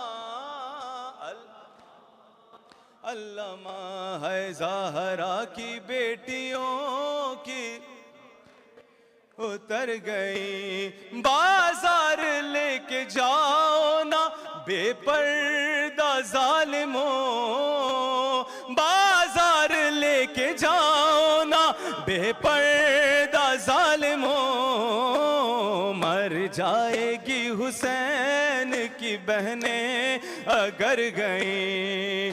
علامہ علامہ علامہ علامہ ہے زہرا کی بیٹیوں کی ردائیں اتر گئی. ہے زہرا کی بیٹیوں کی ردائیں اتر گئی. ہے زہرا کی بیٹیوں کی ردائیں اتر گئی. ہے زہرا کی بیٹیوں غیرت مریم تیرا بازار میں جانا, اے غیرت مریم تیرا بازار میں جانا, اے غیرت مریم تیرا بازار میں جانا, اے غیرت مریم تیرا بازار میں جانا. نہ بھول سکے گا اس تا حشر زمانہ, اے غیرت مریم تیرا بازار میں جانا, اے غیرت مریم تیرا بازار میں جانا, اے غیرت مریم تیرا بازار میں جانا, اے غیرت مریم تیرا. کیوں زینب و کلثوم کی چھنتی. بسم الله والحمد لله ولا إله إلا الله والله أكبر الله أكبر الله أكبر الله أكبر الله